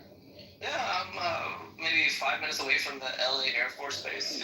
Yeah. So yeah, no, that occasionally happens. Because I've been to the airport, I don't know, probably more than 1,000 times because, you got car rental business, right? So a lot of customers will fly in and they'll need a car. Oh, I see. That's an interesting business here. It is, and do you know that a lot of car rental businesses, they actually make money off insurance claims. They don't make money on fucking rent. The rent is just bullshit. So, would you consider yourself part of that type of, structure? Somewhat. Some yes, some no. I mean, the residual income is good as well. You get monthly income, it depends on the type of car. So wait, are you a private, or do you work for like the major ones? Yeah, you're private. We rent it out to Uber and Lyft drivers. We used to do it to public. Is it through Turo or something else entirely? No, that's something else. Is there a lot of competition? To rent it out to Uber and Lyft drivers, they're always in need of a car because of the, they tend to keep the car longer. Competition, yes, there's competition. But, everybody makes a little bit of money. There's a lot of people in job right now. Got it. Are you, whenever you're comfortable disclosing, you work for yourself? Do you have employees as well helping you out with this endeavor? Yeah. There's people up there that are helping. So myself, I'm in the process of moving out. You know what I'm saying? I might be moving to the East Coast. Oh. So moving out entirely, not just having another enterprise. I'm not going to be in California. Yeah, I'm not going to be in California. So, it's just gotta go look after my parents and whatnot. Oh, okay. Well, no, that's better. Well, I hope before you go, you'll take me out that offer and let me take you out for lunch. I'm good, brother. I'm good. Thank you. I know. The offer's still there. Yeah, you're dangerous, man. You're dangerous, Chris. Believe me, I'm not. I'm a soft. You're dangerous. This type of thinking is very dangerous, man.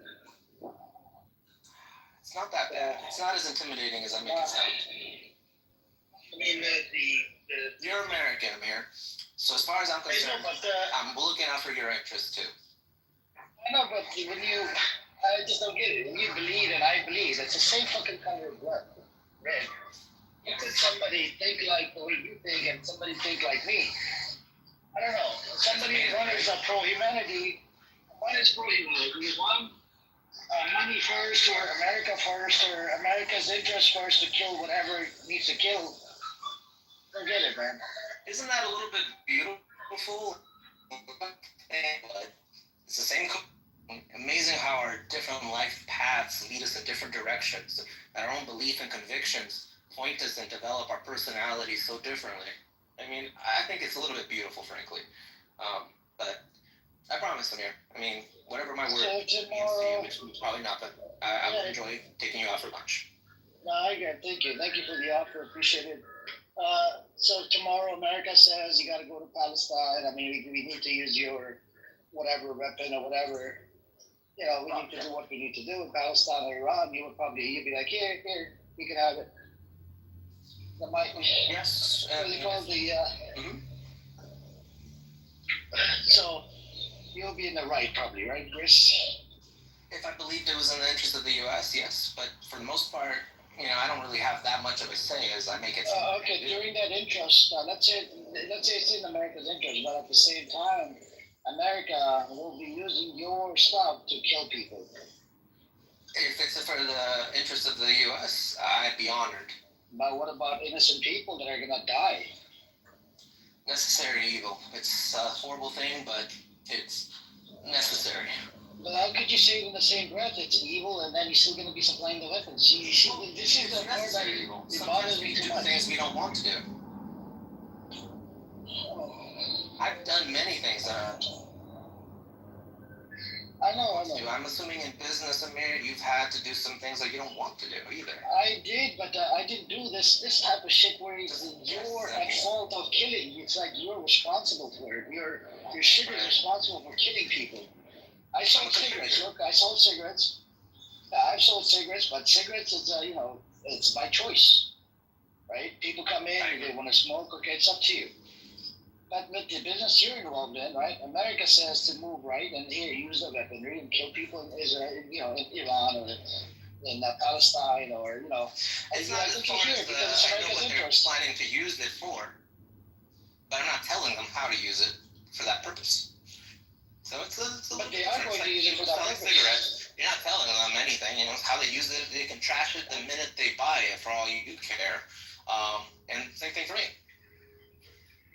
But I do believe in the policy that the U.S. has. What is that policy again?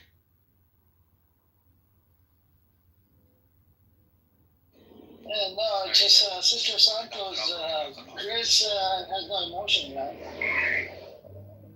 You know what I'm saying? So, I have the capacity to love Amir. Believe me, I do. So if he wants to, let's say if America tomorrow says we're going to war, we're going to kill innocent people, whatever, right? He knows they're going to he's going to use his, America's going to use his, stuff to kill people. He knows it, like the back of his head, but, it'd be like, yeah, it's okay. I feel bad, but, I'm still going to give you the weapons. Wait, so he created a technology? Whatever he has, But what did you create, Grace? I feel bad for the innocents that die as collateral or necessary. Grace, just say you don't give a fuck, because I hear you. I read through bullshit real quick. You don't give a fuck. Very good. Well, hey, cheers. Alright, gotta go. Nice talking to both of y'all. I'll be back in maybe a few hours. No problem. Yep. Anyways, Mr. Chico's here. Anybody, what's up, Omar? Ordinary, everybody, Assalamu alaikum. Welcome, Josh and Beatrix and whatnot. I got a couple updates. Sure, go. So there's a statement from Hamas about the negotiations. And then there's the flotilla news. Which one do you guys want to hear about first? Yeah, whatever. Just the ceasefire thing, sure, go on. Okay, breaking. This is 30 minutes ago. Hamas in a press statement. Through intermediaries, we have received some proposals from the U.S. side aimed at reaching a ceasefire. On this occasion, Hamas welcomes any initiative. The movement confirms that it is ready to immediately sit down at the negotiating table to discuss the release of all captives in exchange for a clear declaration ending the war, full withdrawal from Gaza, and the formation of a committee to govern the Gaza Strip, with independent Palestinians assuming their duties immediately.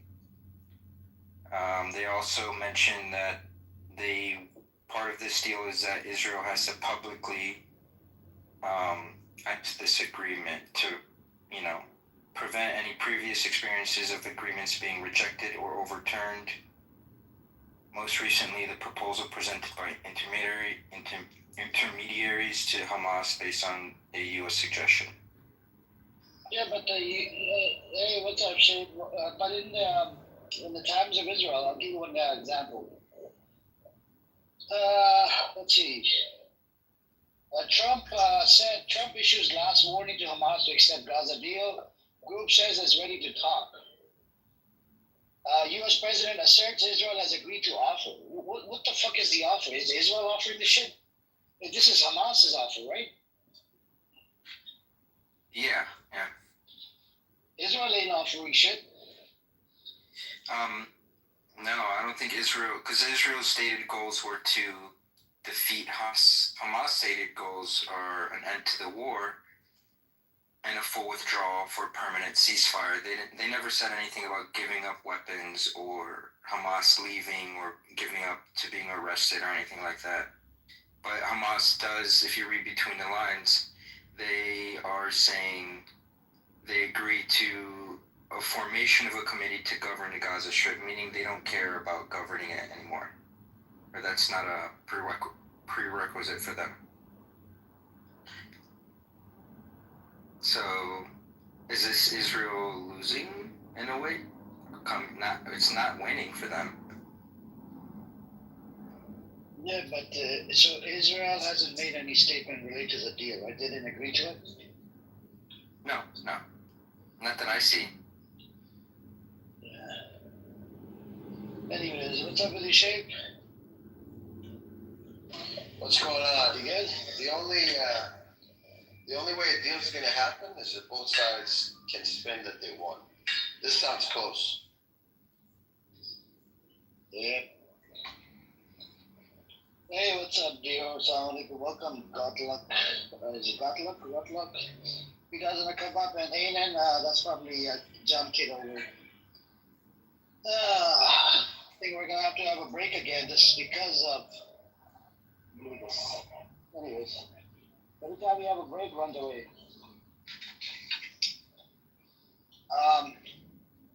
What I was saying was, ceasefire, Hamas would be, they would offer any kind of deal, but at the end of the day, it needs to be accepted by Israel. Otherwise, this ain't gonna go anywhere. But the Israeli deal, the problem with Netanyahu is he needs to stay in power. His entity drives up wars. It drives up blood. That's what it's all about. He doesn't want peace, because then they're gonna start fighting each other inside this place called Israel. So Trump coming out with this stupid statement, but then Netanyahu didn't agree to the deal. How the fuck is Trump making a stupid statement, man? Such a dumb fucker.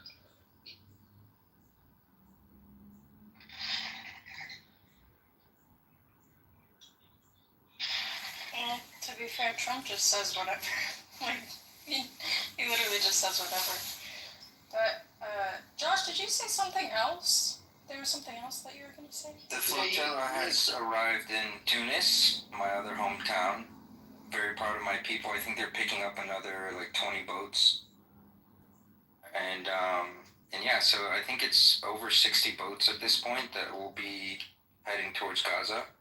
And I don't see how they're going to stop that unless if they kill a bunch of innocent people. Or they just arrest them again, like they did last time. But it looks really bad whenever they do that.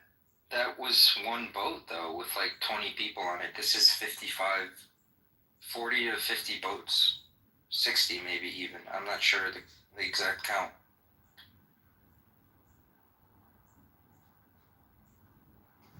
Yeah, but I think they still, even with that number, because I mean, let's say they land, they let them land or something, maybe, I don't know, try to distribute aid, but they're still going to find them and try to, what is it called? I mean, arrest, but, you know what I'm saying? I feel like they could do it, but I don't know. I could be wrong. Really? Because they're out stretching themselves, aren't they? Yeah, I was thinking about that. They hardly have, yeah, no problem.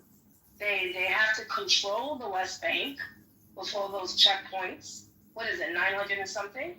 Then they got IDF soldiers in the Gaza Strip. They got IDF soldiers inside of Israel. They're not a huge society, so they're outstretching themselves.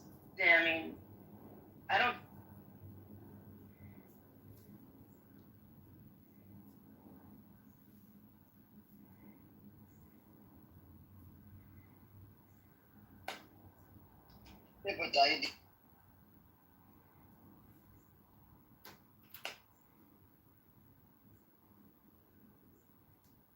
Began to be worried about society's ability to function if you took the not necessarily the faith out of it, but the rules that religion had imposed on people out of it.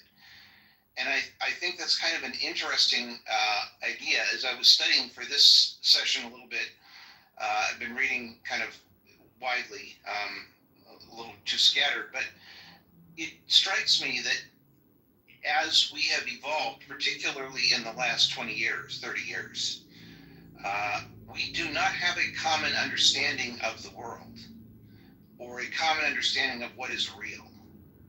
And I think that's a real concern. And I think the to get to the topic of the room, I think the founders never imagined the internet. And if we do not get control somehow of how to utilize this technology for all of our benefits, I fear that the people who want to use it for evil will win. Any thoughts on any of that?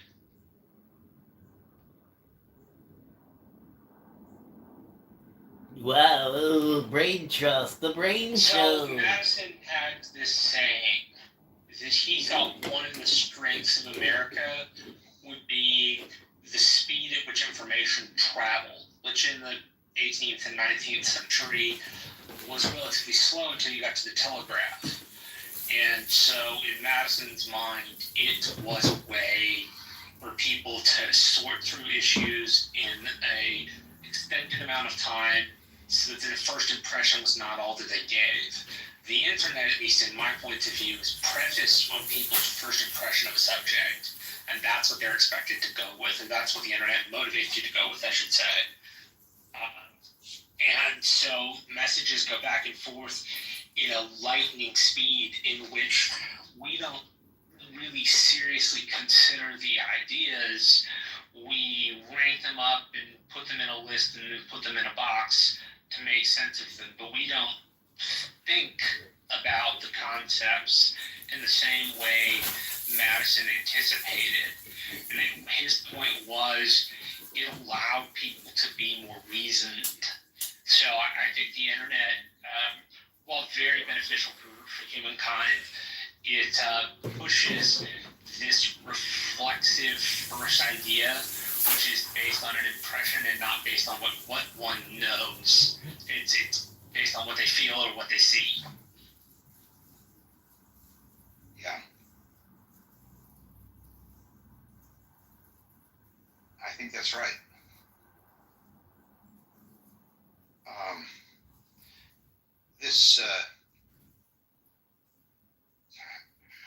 This UI is just really something. Yes, you have control of the chat, right? Yeah, I'm looking at it. Necro said something funny. I have to say, he says that it's fine as long as we don't have Trump's face on Mount Rushmore. Oh God, that would be awful. Yeah.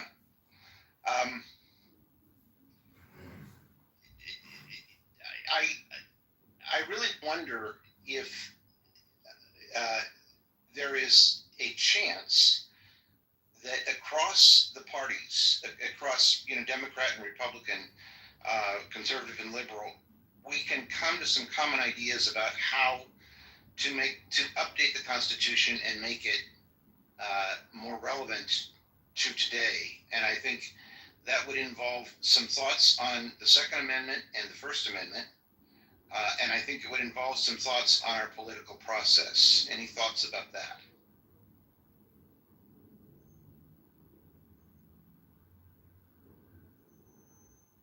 Pretty clear that the Founding Fathers never imagined a machine gun. And Marshall, you may know more about it. I was going to say, believe it or not, they actually did. there was a gun designed by a British naval gun maker named Nuck, and it was a 6-barreled volley gun, which was one of the first machine guns of its time. They also anticipated being able to reach out and touch. The average gun was a musket smoothbore, probably a brown bess land or sea pattern, which just refers to the British model. And it could shoot roughly 50 yards with any kind of accuracy. A Kentucky long rifle, which was a flintlock just like the muskets, could touch 400, 500, 550 yards out. In fact, one of the key pieces of the Revolutionary War was how big a role the sharpshooters actually played. I think what they may not have envisioned is the split in the way people think of guns. And this is just a generalization. It's a generalization for the state of Texas, so I can't apply to the entire nation. But in Texas, there are two kinds of gun owners. There's the gun owner that's in the city and considers his gun an appendage, or as my grandmother would say, like a dinosaur cowboy. Like, hey, I need to walk around with it, and I need people to see that I have it, versus like, hey, I've got a gun, it's concealed, nobody needs to know that I have it. Nobody ever needs to know I'm carrying a gun, period. Versus a country model, which is guns can be fun, but they are primarily tools to accomplish a mission, which does not often involve killing other people. It's usually a hunting or a game management issue. But I do agree with you that the founders probably would have put in some safety course or something along those lines. Cities during the colonial period had gun regulations. Towns in the Old West, when cowboys came in, you had to, in a lot of places, check your gun with the sheriff, because alcohol and guns is a deadly combination.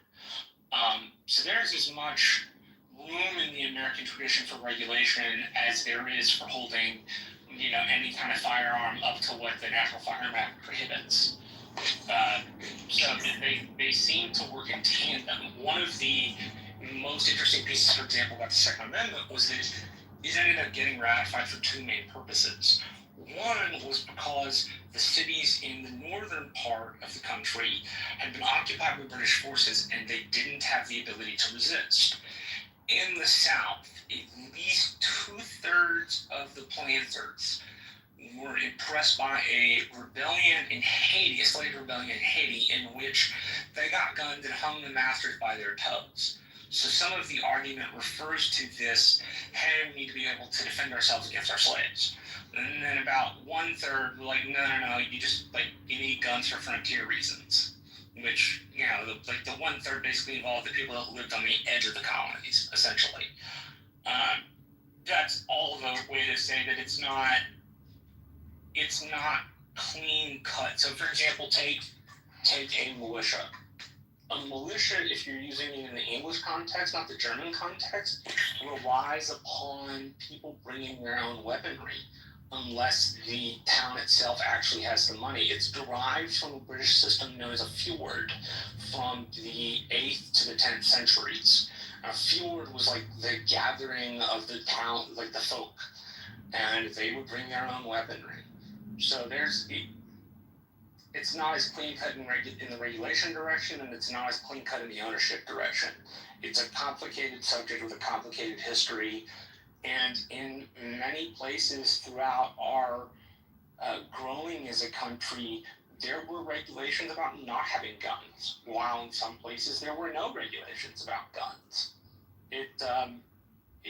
Up until the 20th century, seemed to be sort of a patchwork of ideas that were not necessarily regulated at the state level. I can't, off the top of my head, think of a Second Amendment case that doesn't involve either the National Firearms Act or the more recent discussions in, say, like Bruin or Heller, or New York Rifle and Pistol Association v. New York. The modern interpretation of gun rights, at least as I understand it, gets its roots from D.C. v. Heller, which D.C. v. Heller cites a bunch of other cases, which I can't recall at the moment. But that's essentially like where they sat. And I think the slated piece is important just so people know. We do a poor job in our country of telling the entire story. We do a terrible job of telling the entire story, and I think, unfortunately, it's hard to interest people in learning the entire story. As I read about this in the modern context, it's scary to me. It's absolutely. I can only read about it for so long before I have to tune out, because so many of the things that I knew in my youth are no longer really true. Whether we're talking about guns, whether we're talking about vaccines, whether we're talking about trade, all of these ideas that were in the Constitution were based on a world where travel was not so simple, so fast, so incredibly easy. And I really think we need to, when we talk about originalist versus a living document, we need to come to an agreement among the consent of the governed about updating how we're going to deal with the fast changing environment. And we had these sessions a couple of months ago about democracy versus republic, which were very stimulating to me, because I had always thought of it more in a national sense and hadn't really considered the local sense. But when you think about a lot of the problems we have right now, whether it's vaccine mandates or whether it's Trump bringing National Guard, it's conflating the boundaries between a local municipality and a national government. Any thoughts on that? I have one. This is Jim. I didn't. I actually learned about Posse Comitatus from a movie, and I never really understood it well, and still to this day, obviously don't, because I don't understand how so easily they're bringing military into our cities. And then I point out in another room, and they keep saying, the blue cities, and it is, because like Orlando, Florida, somebody did some research for me and looked it up the other day while we were in a room. Orlando's higher crime rate is higher than New York's, Chicago's, LA's, whatever, but it's in Florida. And they're not going anywhere near Orlando with National Guard. But the other thing I want to point out real quick while I'm thinking is, guns, for instance, and things like that. I take the train a lot and I take the bus a lot. And, plane regulation is so strict. But, right now, unless you are a driver or an engineer, you can get on a train or a bus pretty much with anything you want. They occasionally, when there's something happens for a little while, they have some inspection, but basically for the last 3 or 4 years, there's been times where I've been on trains and buses where I felt anxious because and they actually tout in their advertisement, you just walk on, that there's no one checks anything. So it's kind of interesting. Anyway, that's really fascinating.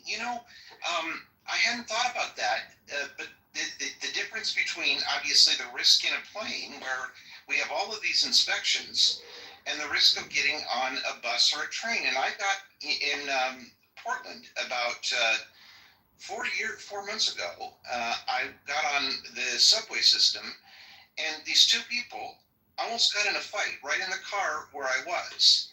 And they did have a security person on board, but that is such a fascinating point. And you hate to think that we're going to have to put that kind of security into all travel, but that is a really interesting point, Jim. Although go ahead. Yeah, I mean, that's interesting that you said Orlando. If anything, I would think that would actually be another opportunity, because Orlando is like deep blue. It's where Ron DeSantis had his war with Disney. So, I mean, that's surprising that Trump would not take that opportunity to try and go and, try to have ICE go and do mass raids down in Orlando, if he could. So, I would like to, it's interesting. What people realize, though, about Orlando and Disney, I worked for Disney for 4.5 years. Disney's kind of its own little world of 43,000 square acres. Now, Universal is in the middle of Scary Town. I'll just call it that. Even when I was a kid, International Drive, all that, you didn't go down there after dark. And I helped a friend transition into a nursing home and was there for 1.5 years a couple of years ago. And you go into a convenience store and there's actual tables and chairs out there with dealers and pimps and everything out there. Hey, I got what you want, or you want to make a deal? There's people with firearms, I'm told, because I'm blind, but firearms, right there, and there's lots of gold, lots of cash around. It's just all over that probably 3 or 4 mile square area, kind of around SeaWorld, Universal, that whole area outside those parks. But Disney is another 10, 15 miles away, kind of still in the middle of nowhere. It's developed a little bit around there toward Kissimmee, which is the next point south. But Orlando proper, you want to be careful traveling around much of Orlando proper. My partner and I went by my elementary school 10 years ago, and he said, "You went to school here?" He said, "Jim, this place is scary." And I said, "Well, it used to be the historic district." And I lived in Winter Park and was bussed in, which, doesn't mean that's historic too. But it's Orlando, though, if any place is calling out for needing some help, if you follow, like I follow WESH, the Oakland City affiliate, and I hear about murders and shootings and robberies like all the time. I have to turn off notifications because there's so many. I'll shut up now. Christina, I invited you specifically because I'm a little concerned that we are getting a little too heavily male. And one of the things that's clear is that when the original Constitution was written, it didn't include women. It sure does now. And I want to know what you think. It's potentially controversial, but I think that it was a great system when it was originally designed for the purposes it was designed for, but 250 or however many years later it is, we have so much that's changed with the rapid advancement of science, of technology, including AI, all of these different things, how we've previously done things. We can't operate that way anymore. And I almost think that we need a more fluid, constantly evolving form of governing, but this is antithetical to the way that we've previously done things. Because if we continue to operate the way we've done things, it's easier and faster for those who want to upset the systems to find loopholes or find ways to, for example, you have a chessboard that are smooth, and that's how government has been done. But you include technology, social media, AI, etc., rapid advancement of science. Now we can use the psychology, the biology of how humans operate individually and collectively. We can expand that chessboard to include the lay of the land that's so much broader. But if some people are still only operating within the framework of the board, then you can't necessarily address all of these other loopholes. But if you create systems that also incorporate our humanness and create systems that evolve and flow and are constantly evolving and counting for the tendencies of humans for good and bad, then we can't necessarily, quote unquote, plug the holes or create pathways. The imagery that comes to mind, water flows where it has space to flow, right? If you create pathways in the directions you want things to move and how humans do our tendencies, then we flow in that direction. And if we can build for and adapting for our humanness, because I'm already seeing it from scammers to how this election went to how government's being run, it's influencing emotions, perceptions, our thinking. It's really tapping into our humanness and weaponizing it against us, but we haven't built an infrastructure that leans into that in a positive way. And also not just positive, but accounting for positives and negatives. And I think a lot of other cultures throughout time, let alone other cultures on the planet currently, have done things differently. And so we've got resources we can look at, just a matter of creating new ways of doing it. So, but like the point A to point B path, is potentially a massive undertaking, and also in a hyper individualistic environment means trying to do something that is more relational is counter to it, and there's a lot of resistance to the idea. So we just say can I just say quickly, like Christina's saying about this system being outdated. The only thing that's fixed about the system, and it's actually not even fixed because this can change. The only thing that's fixed about the system is is the fact that it takes broad consensus to change it, right? We could change the Constitution to say that no one can wear blue shirts anywhere in the country, right? I mean, we could change it, we could illegalize, we could make voting illegal, we could make, the system is pretty changeable, with the exception of, and this is changeable too, but the funny thing is it takes broad consensus to change it, right? So, I mean, we could say that broad consensus is a bad idea. I'm amenable to that idea, right? And this is how Westminster parliamentary systems work, right? I mean, anything can basically be changed with 50.1%, right? And that might be, but really, I mean, that's what we're talking about, right? Ultimately, anything in the system, it can be changed. It just requires 2/3 majorities to make systemic change. 2/3 and 3/4. 2/3 and 3/4 to amend the Constitution, right? And other than that, I mean, so really we're saying in a democratic system, do we want everything to be 50.1, 50 plus 1 kind of thing, or should some things require broad consensus? So I This is a good question, Scott. Just a quick question.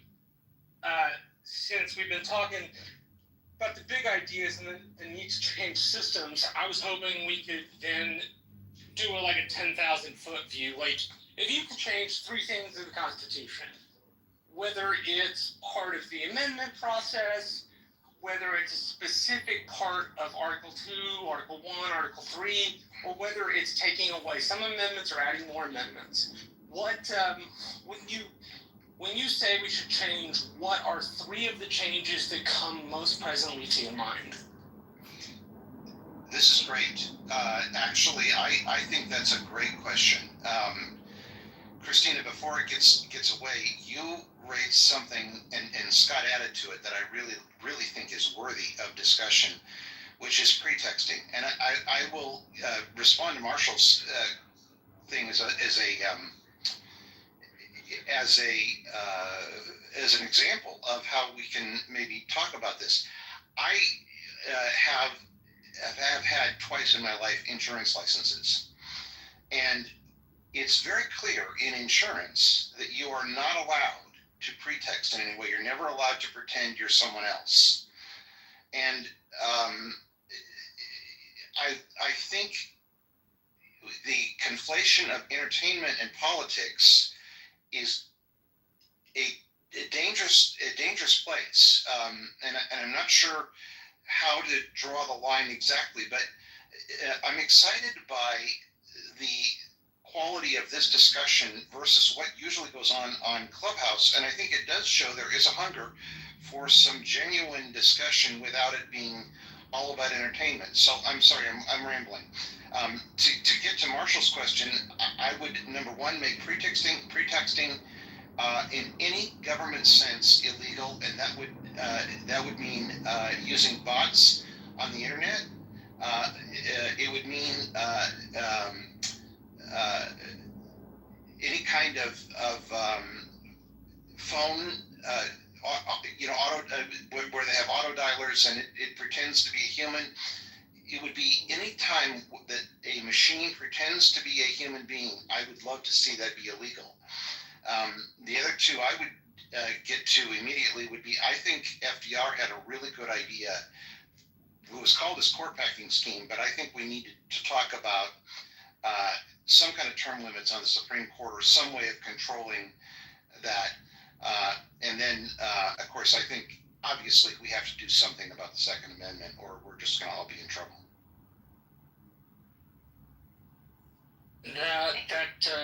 Christina, what do you think? The question was directed at the stage, but I'm very curious of your particular view.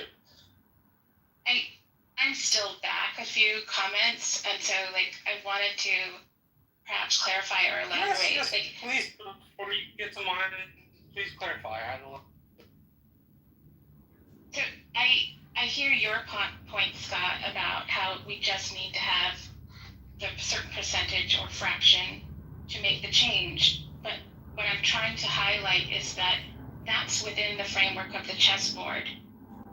But if we look at the legal ways that humans can be influenced outside of that, if you can, we know from the Social Dilemma documentary, we know from various books, from various former employees who work at Meta, for example, we know at different studies in Scotland and Australia, looking at all social platforms and algorithms and how they've been pointed, like they pay attention to how long we pause on things, what we click on, what we like, what we follow, what our city or location is, what our gender is. Like they pay attention to all of this and begin to use it against us. And we think, because they tell us, that we have choice. If you have a government system that is according to how it's been done in the past, but you are now influencing all of these other factors and many more that I didn't mention in human perception, you can stack the deck. So then you can get who you want into office, and you can stack each separate branch, and then it becomes a completely different game beyond the scope of, because we've got the additional science and the additional tech, and we've got different people with their own agendas, but they're temporarily aligned.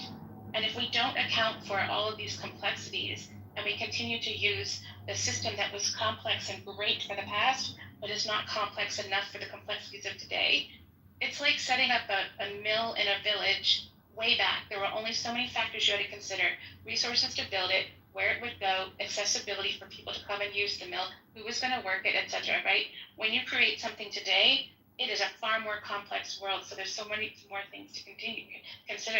And so, like, if we use government the way it was, and we just need the certain percentage in order to make changes, it's not enough, because people will find other mechanisms to still, quote unquote, legally go about doing government while it's really stacked and it's not really about doing. But then, Christine, you get to the point where there's a third option, right? We can either go to make systemic change, right? We either need a sort of a broad coalitions, as Marshall said, 2/3 and 3/4 majorities, or we say no, we want just 50 plus one. Or the third thing is that the deck is so stacked that violence and revolution is the only option, right? That we need a violent revolution, and the people that have the power to do that tech sort of stuff need to be disposed of. Right? I mean, and that's going to have to be done violently, right? I mean, if they have as much power as you say they do, there's no way that influence can be broken outside of revolutionary violence. I just don't see how it could be done. I mean, I'll just say there are non-violent. It depending on who is working together. I'll just say I don't want to. Yeah, no. I was just hoping you'd refocus on the question I asked. When you're talking about change to the governing system, what are 3 things that appear in your mind? Like 3 examples that you have when you think of that. I don't approach it that way. I approach it from the ground up, looking at human tendencies from our biology, our neurowiring, to the stories we tell ourselves, and also recognizing the patterns of when we follow those stories and when we operate against them, and trying to create new systems that account for those. Once I come up with something like that, I'll dial it back and perhaps plug it in, but I don't approach it in the way that. So long story short, on the fly, I can't give you precise answers. I mean, we could say take money out, we could say term limits. Well, let me give what do you think about if I might, let me give you some examples. Abolish the Second Amendment. Make nationalized health care a constitutional right, and make education a constitutional right. Are those things you might support? I think it's too complex to just say yes or no to that. I mean, here though is the issue. The 30,000 foot, 30 to 50,000 foot view is great. Changing systems is important. But if we don't really think about how we're going to change them, then we wind up with this idea of a needed change with no map to get there. And I'm not saying you're not providing a map. I'm saying oftentimes when the conversation stays at the 50,000 foot level, it stays on systems and we don't end up getting realistic ideas of what we might do to influence the government to get to that place. And I think Scott was right. You have 3 ways to change this: revolutionary violence, either 50 plus 1% if you would like a direct democracy like the Athenians had, for example, or direct democracy, or you do what we have now, which is 2/3 of the House and the Senate and 3/4 of the states. The benefit to the system, the way that it works, is the last constitutional amendment was done in my lifetime. I haven't seen, the ERA is the only thing I can think of that had a really robust movement behind it that didn't get made an amendment in my lifetime. That's important because maybe the amendment process is a place to start. I work in campaign politics, so I love the 50,000 foot view because it's interesting, but my mind automatically programs down to the 10,000 foot view. Like, what does this look like for everyday people? That kind of thing. I'm not saying you have to have an answer to it. I'm just explaining my thought process. Oh, I've got them, but this wasn't the focus of the conversation, and I didn't want to monopolize it by giving you my well thought out TED talk of how I would do this, because that's not where we're talking. No worries. Yeah, sorry. Okay. Christina, what do you think about addressing the issue of pretexting? Of really, I know it's a little abstract, but you make the same point that I was trying to make, that somehow we've lost control of information, which means it's very hard for us to have a common conversation. And there's really very little legislation about it, except in insurance, that where I'm aware of it, or financial markets. What do you think about that? I'm torn on it, frankly, because I think the idea of universal understanding was a myth we told ourselves, and now that myth has been busted. The more we have conversations with people of different perspectives, whether locally or globally, I can also understand the need for having some cohesion of language, idea, culture, etc. But at the same time, the idea of codifying it, whatever, making it like legitimate in some way feels really dangerous. And so, like, I don't know what the answer is to that, but I think it would be an interesting thought. Interesting. Anybody else want to respond to Marshall's question about 3 things that you would like to see addressed in the Constitution now? Yeah, I think it's interesting though. In the Constitution, I think one of the things, like, it's interesting. This is voting rights has changed. Like, it's in the early days of the country. You had, like, where it's just the delegates who voted, and a lot of them, the voting was restricted in many states to only people who had property, and that expanded eventually to it's one of the reasons the Democratic Party became, in its early days, became very prominent, was because of expansion of voting rights for the white man, particularly. So it expanded, the voting rights. But I think it's interesting, though. You've had the recent thing with Trump, suing California for doing what Texas did with redrawing the district map. So granted, people will say, it's like California has their own laws. I don't know. To me, it's like, yeah, if you want to argue it's illegal. My thing is, I think Gavin Newsom at least gave people, the voice by putting it into a ballot measure, but that's aside from the point. I think that this issue right now, where it's essentially, to me, it seems like this, sort of gerrymandering is, clearly a power grab. Neither person likes it when their vote is being taken away because one party is redrawing maps to, cancel their vote for their favor. I think that everybody doesn't like that, and so, and they've done it in my state. And granted, my home state, and they've also done it in Illinois. And I think this is something that I think needs to be addressed as well. That's just what I have to my 2 cents on that. What I think is interesting is if we were like Australia, where you have to vote, kind of like taxes and jury selection and stuff like that. I would think it would be a lot more interesting to see how elections would go if voting was mandatory, unless you could declare, some kind of reason, same type of way you would be able to serve on a jury. We fought for the right to be able to vote. Not even, what did they say last time? It was 40% of the electorate actually voted, and Something like that. I just wonder what it would look like if everybody had.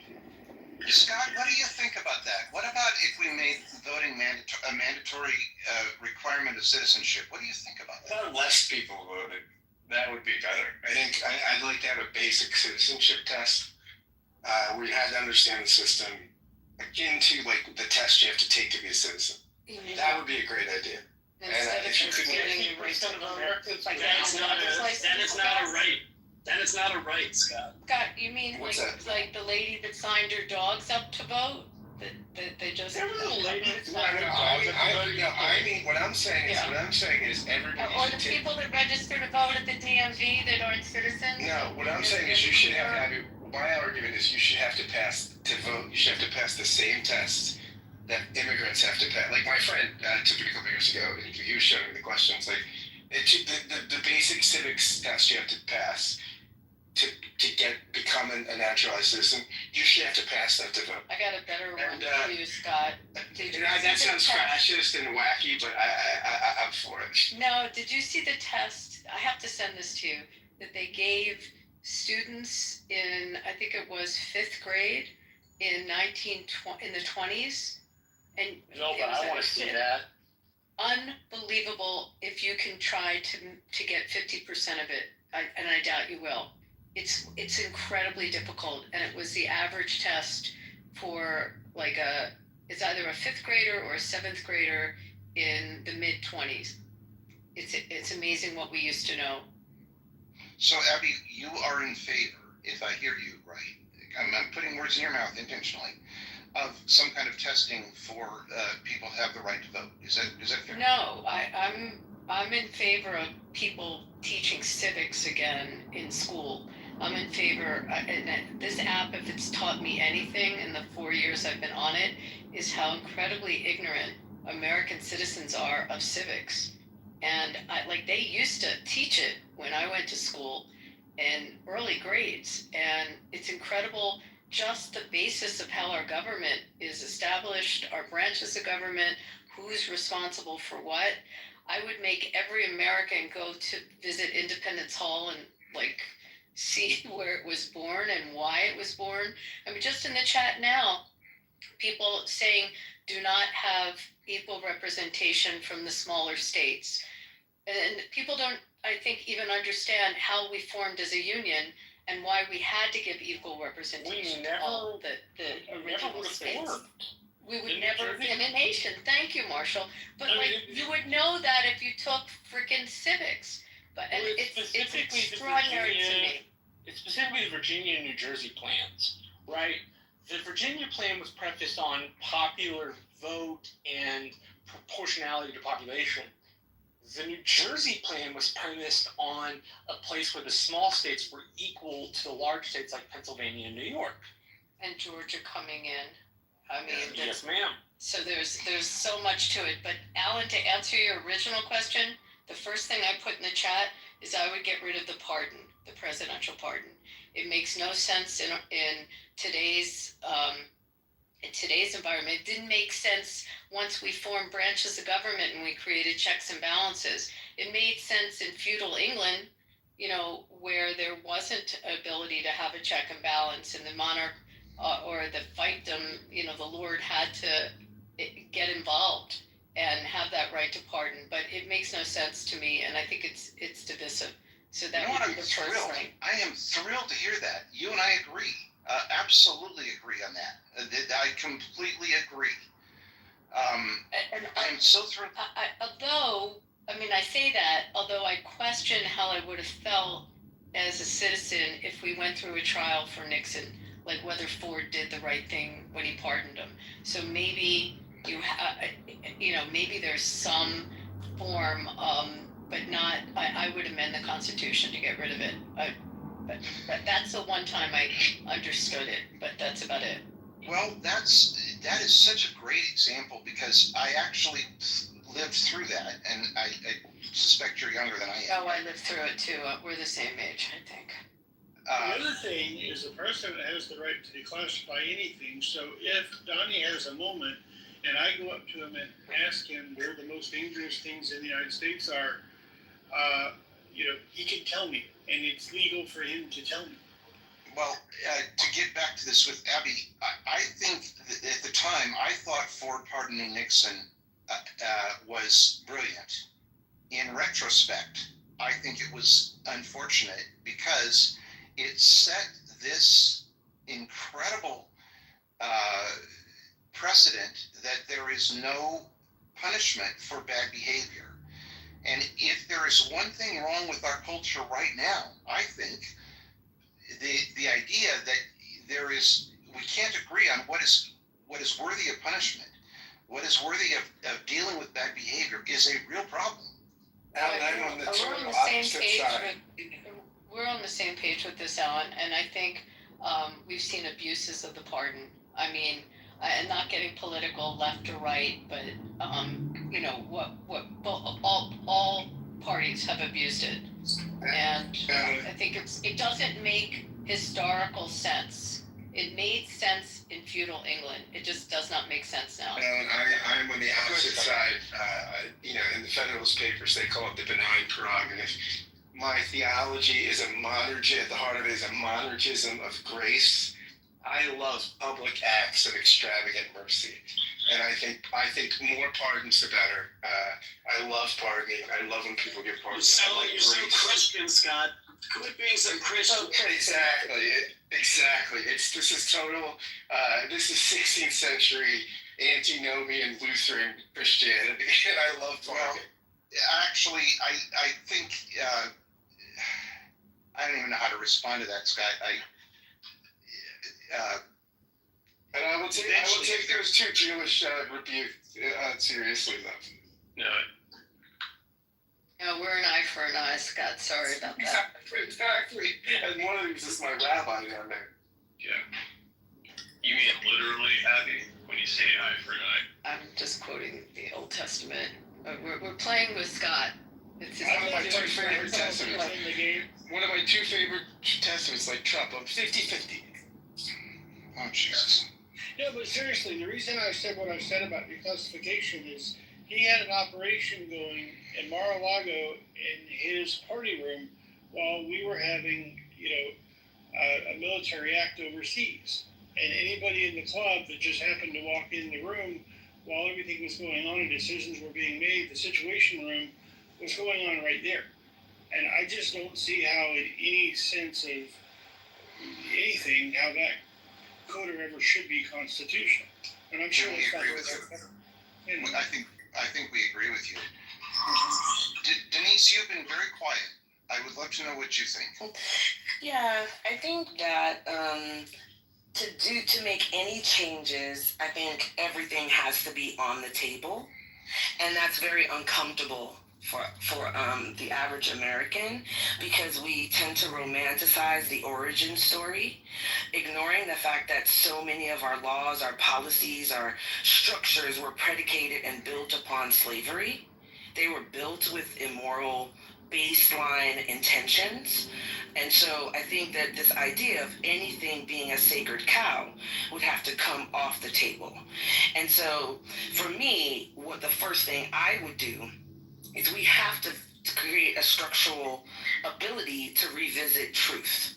Right? We have to hold people accountable for rampant deception, because it doesn't matter. You can't have a democracy if you have such complete misleading, especially in this technological environment. The ability to kind of manipulate a poorly educated populace has reached a level unlike anything. I don't think there's a relevant example in recent modern history. And so to me, like, the focus would be fairness doctrine, increasing libel laws. You can talk, but you better have some backup for what you're saying. I would get rid of partisan news. I know that sounds crazy. You can't use the word news if you're going to be partisan. I bring back the fairness doctrine of the 80s, that you got to have both sides on, and you talk about the topic, and you're not framing the discussion. You are presenting different opinions. I think until you figure out how to get some kind of common set of facts, your democracy is doomed. Boy, I couldn't agree with you more. I couldn't agree with you more. Unfortunately, the news isn't reported.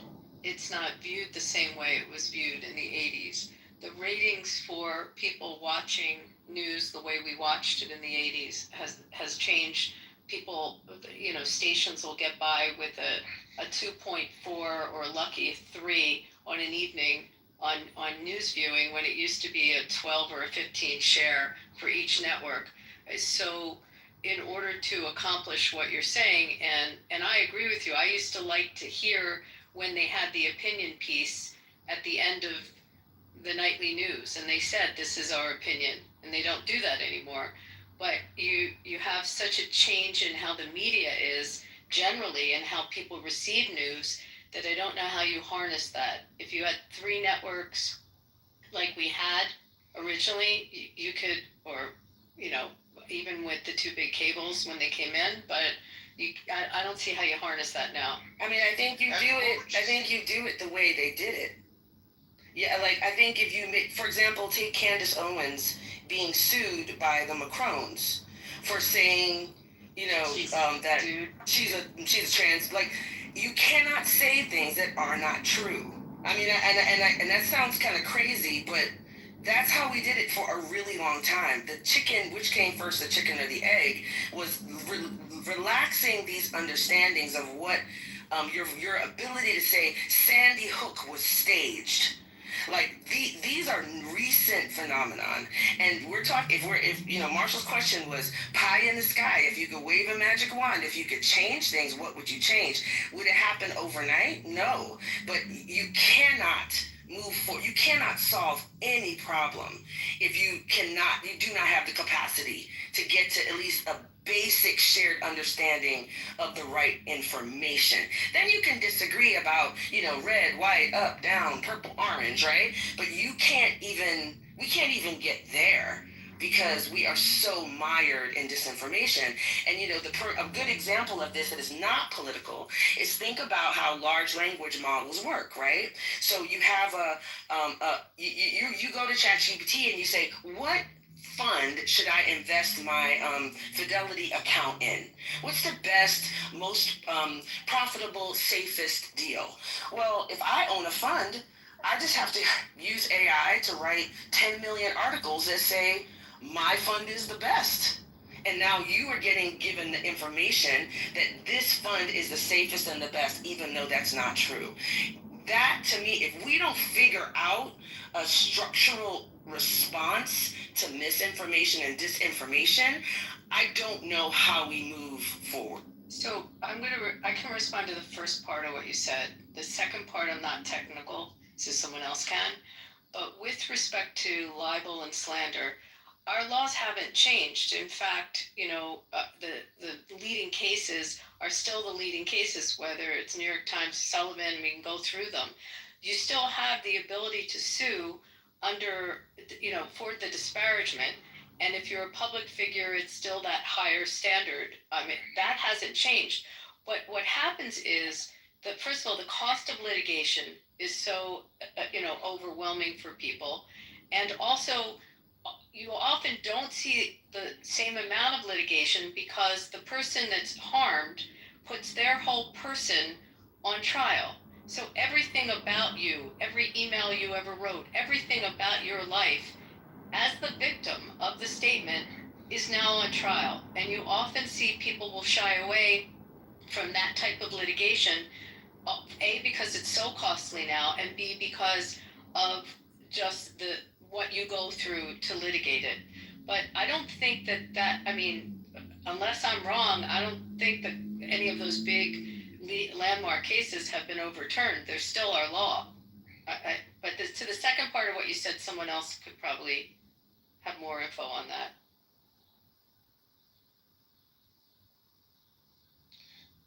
This has been incredible. I think next week we should talk about remedies for mis and disinformation. Yeah, can I just say one thing real quick? Because several people brought up the systemic issue. Mm-hmm. I mean, this went back to the 18th century. I mean, Jefferson's solution to this problem that everybody's been pointing out, that there's too much corruption, there's too much systemic, inertia, was to blow the thing up every 20 years, every generation. He thought no generation should govern the next. About every 21 years, he had a kind of odd view on what a generation was, and many of his founding father peers were face left. But for him, it was just reset the whole thing, hard reset every about 20-some years. Now, I mean, that's pretty disruptive, but it solves the problem, right? Of things just becoming so intractable, right? That basically, that he just thought laws and systems shouldn't be that binding because they're too short-sighted and exactly what some folks have said. That no, again, it's a pretty radical solution, but this is Jefferson, for the 18th century could be radical. Can I add one? Well, and theologically, Scott, you have the Jubilee, the 7-year and the Jubilee idea of resetting debts. And this is from Abby's favorite testament. Yeah, I mean, this has got some basis in theology. Not to say that should be the end all, beat all, but it does. But how does anybody make a plan? If you think about Social Security, if you said every 20 years we're going to blow it up, well, that couldn't work, right? This was when people, when Madison, Jefferson, it was. I mean, the 18th century founders thought this was radical. I mean, but Jefferson saw some of these problems, right, around systemic, kind of inertia, and so I mean that's. But this is the exact problem that why we didn't go this way. But Jefferson saw the problem. Can I add one small one? Go ahead. Yeah. No more polls. No more polls. Nope. Tell me more about that. I think it in many ways, especially in this day and age, it sways too many people from engaging or disengaging. Right? So I think, I'm not going to say it's going to change the landscape completely, but I think it does kind of say, oh, that person's ahead by blah, blah, blah. So I'm not even going to go there because... But Arthur, I want to restate what I think you said, because I actually misunderstand you. You could mean no more public opinion polls. Yes. Or you could mean, that's what you're talking about specifically. Yeah. That's a good idea. Yeah. So you're not opposed to democracy. You're not opposed to real voting, but public opinion polls being problematic. I think that's a good point. Yeah. I didn't mean like polling, voting place. I meant polling, public opinion. Right. Mm-hmm. Well, that's an interesting point. Other than Sky, is anyone? How about this, Arthur? No polls can be released until 2 weeks after any school shooting.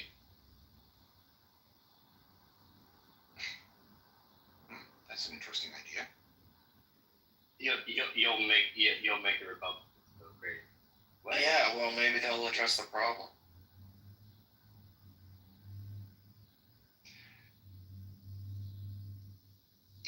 Wow. Marshall, I really am eager to I'm eager to make sure that we give you as much of an answer to your question as possible, because I love that you raised it. I think we have one that we agree on, except for Scott, which is that we do away with the pardon. Is there anyone other than Scott who disagrees with that? Great. There's one answer, Marshall. I didn't hear the very last part of that. You'll have to repeat. There's one answer we have, which is only Scott, of all the people who are here, believes that it would be wrong to do away with the pardon power. All of us, I think, agree that doing away with the pardon power would be a good thing. And I completely understand Scott's view. Marshall's a Presbyterian. He believes in complete sovereign grace. He's going to be with me, Alan. He's a dour Calvinist. I am a Calvinist, that is true. And, like, I understand the extravagant displays of mercy. There's a show I like. It's called The Last Kingdom. It's written... It's a TV show based off 7 books by a dude named Bernard. Oh my god, I love that show. So, Uhtred, when he is, the character's name is Uhtred, when he's about to be put to death, and, maybe put to death, whatchamacallit? Oh, shoot. Oh, there he is. No, it's not Uhtred. It's a character named Father Baelka. And it's based on, like, English history in the West Saxons. Anyway, the King Alfred the Great had died. They were about to do away with this main character. And the bishop says, we need to move this inside. And Father Baelka yells out, justice must be seen to be done.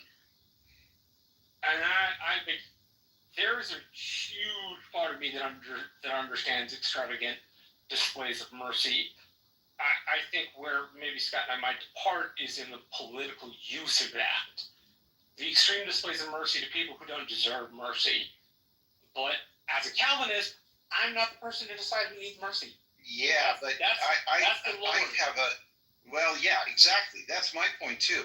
I think we have a problem when we conflate religion and politics. Totally. Render unto Caesar. Isn't deserving mercy you don't deserve mercy. Like, you deserve justice. Mercy is what you don't deserve, right? It's something that's by nature gratuitous. I wish we did it that way. That's not what we do. We do cell pardons. That's not how it's actually practiced. Yeah, and here in Texas, Denise, Marshall, maybe you guys can attest to this, but currently our Governor Abbott is in the second special session and threatening a third because he wants to give extra protection to officers caught in the line of some kind of investigation to not have to release what happened to the public, to the press. Immunity you're talking about? Extra immunity, further than already exists. So further than already exists, but unfoilable, Abby. You won't, that's information they won't give you in a FOIA. Got it, I understand. Okay, but what I'm concerned about is, like, what happened with the Capitol and 9/11. I mean, justice was served for those that were tried and all that. And so I can't fathom any rationale, faith-based or otherwise, of why there would be any mercy there. I just can't. Well, as somebody who, splits I don't know how you do, Scott, but I split it. I have a religious view and I have a secular view. And the secular view is that a bunch of those people did not deserve to get pardons. Maybe there were one or two who had charged and they were overcharged, per se. I don't really know. And maybe those people deserve some sort of mercy. But if we're talking about people like Enrique Fabio and Stuart Rhodes, they were charged with the closest thing to sedition since the Civil War or the beginning of the 20th century. I can't remember which one. And Trump pardoned them. So I'm very much on I am for extravagant displays of mercy, but I understand why the pardon power has to go. If you go back to the Grant administration, he still pardons. And I think Cleveland did too. Only God can really give extravagance display of mercy. I don't think it's a human thing. I think it's a divine thing. I hope that doesn't offend you. No, not at all. Me? No, I believe in Hashem. That's the only place I'm going to get mercy. Sorry. Well, also, So, Alan, you don't think that it's possible in a human? Have you seen Les Miserables? It's not a sci-fi thing, right? I mean, Les Miserables begins with a human extravagant act of mercy. But it's not a government display. It's okay. It's not, and you know what happens at the end of that? The government figure who can't embrace mercy has to kill himself. Chooses to kill himself. He chooses. Thank you. Well, right. It's the nature of it's the way that the law ultimately it's the end of the law. The law killeth, right? The spirit killeth. I mean, I love one of my all-time favorite movies. Yassi's going to finally think there's something decent about me. Is Fiddler on the Roof. I think that is like the world's greatest movie because it does show that there is a limit to where, of course, in that case, it's a patriarchal country, but a patriarchal world. But it does show that there has to be a limit to what a man can forgive, and I believe that. Wow, this has been wild. So I had one idea for fixing the system, but it would require, Marshall said, what's something that you would do? Now this would require, of course, there's free speech issues here. But I think that you should only be able to contribute to candidates that you can vote for, and it can only be an individual. It can't be a PAC, no PACs. PACs should be outlawed. How do you deal with the First Amendment outlawing a PAC and your right to petition the government? We're talking about an ideal here. We're not talking about reality. Yeah, it was if you could wave a magic wand and you could. If I could wave a magic wand, people would only be able to donate no more than $100 to any single candidate, and you can only donate to people that you vote for, and any political ad would have to be signed off on by that candidate. So I think that you would get much, much better quality candidates, and there would be a lot less of this shenanigans that go on now. But I think, you're not going to get past the Supreme Court on that. So, Rick, it would take a constitutional amendment to do it. In your idea, so let's say I live in New York and I really love, I want to weigh in on a case that's in Iowa. Could I physically go there and protest, walk? I could do all the things, but I couldn't give cash money. Is that? Sure. So speech is allowed. You can go out, you can stand in the street, but you wouldn't be able to buy advertising. Well, how do you get around the fact that, number one, have you been involved in a campaign? Yes.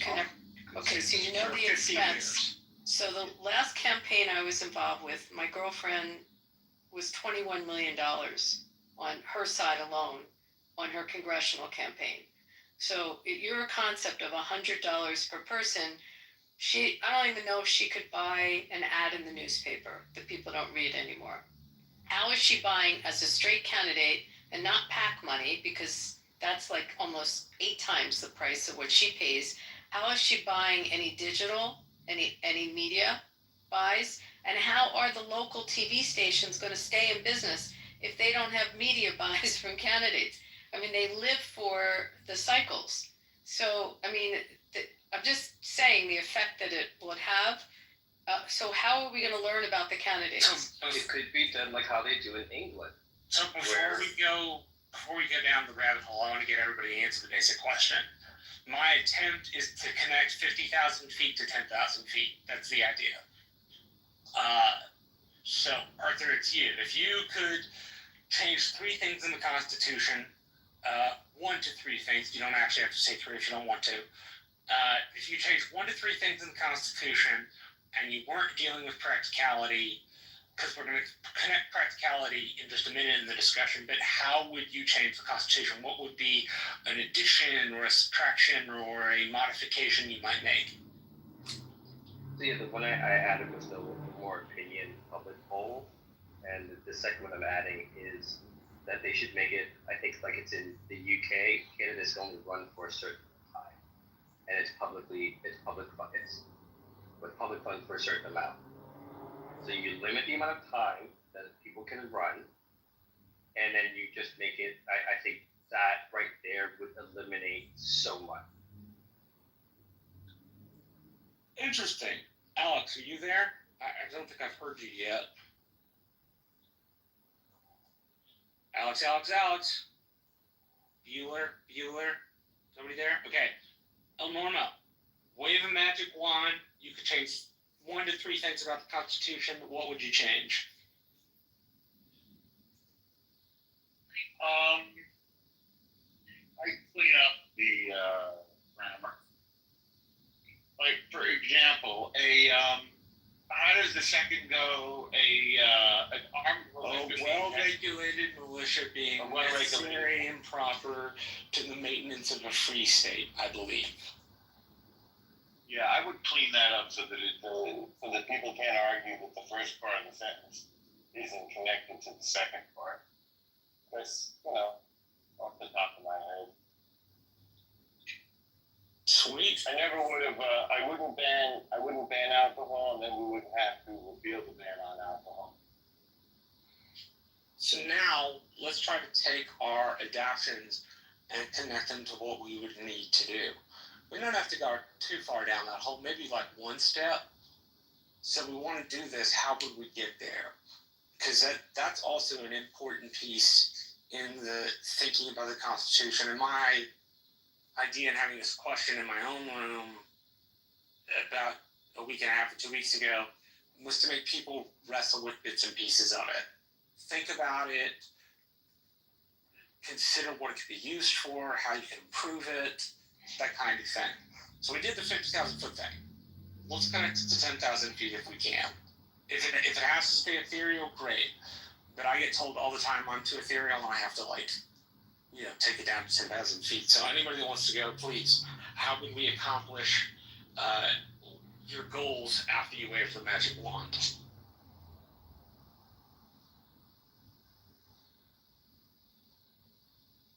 You mean how do you obtain an amendment to the Constitution? Are you asking that? I mean, there's No, I'm asking lots of areas in the Constitution that could get cleaned up. No, I'm saying people who want changes with how we have this system today, how do you then practically get to a solution? Is it a quick solution, or is it going to take a long period of time to get to? You probably have to do the things that are pissing off everyone in the room that we have. So in order to get what you want accomplished, you're going to have to lobby, which that's a dirty word to a lot of people, but it's our right to petition. You're going to probably have to contribute into campaigns that enough to make a difference to those candidates that they are going to champion the cause that you want. So all the things that you're fighting against, you're going to have to utilize in order to get in line those votes to make the change. Yeah, I mean, I think definitely that there should be,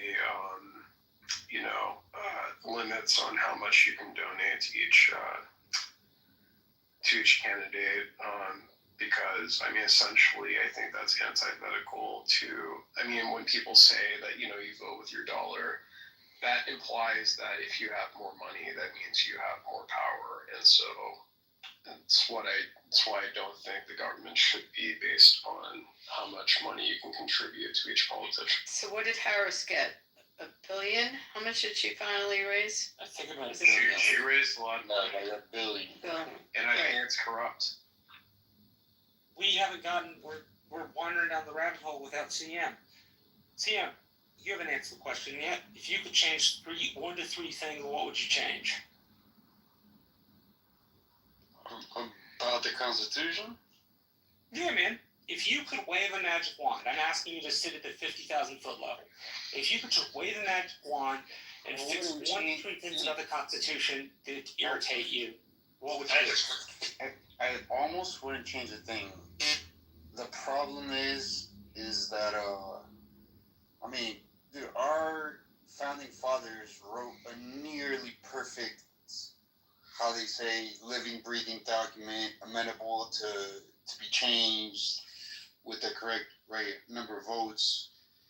They wrote a near perfect document. The problem is that the best political document written in history. Period. Full stop. The problem is that, you know, obviously they lived in a time where things like the Second Amendment, you know, they were talking about people. I mean, people had muskets, not automatic weapons, so they couldn't think that far ahead. Just a history piece. It depends on how you define that. A lot of people had muskets, but a lot of people in the colonies had what were known as Kentucky long rifles. The musket was actually that's a minor detail, but who cares? Point is, they couldn't envision the type of weapons we have today. They couldn't, in terms of the Second Amendment, they couldn't envision things like social media and the internet that would affect our society and misinformation and all this. If it wasn't for these things like that, these modern problems, it's almost a miracle how well actually the Constitution worked. For 250 years and the intervening 250 years since it was written, we became the wealthiest, freest, most prosperous, innovative nation on the face of the planet in all of human history in 250 years, based on that document. It worked miracles for a really long time.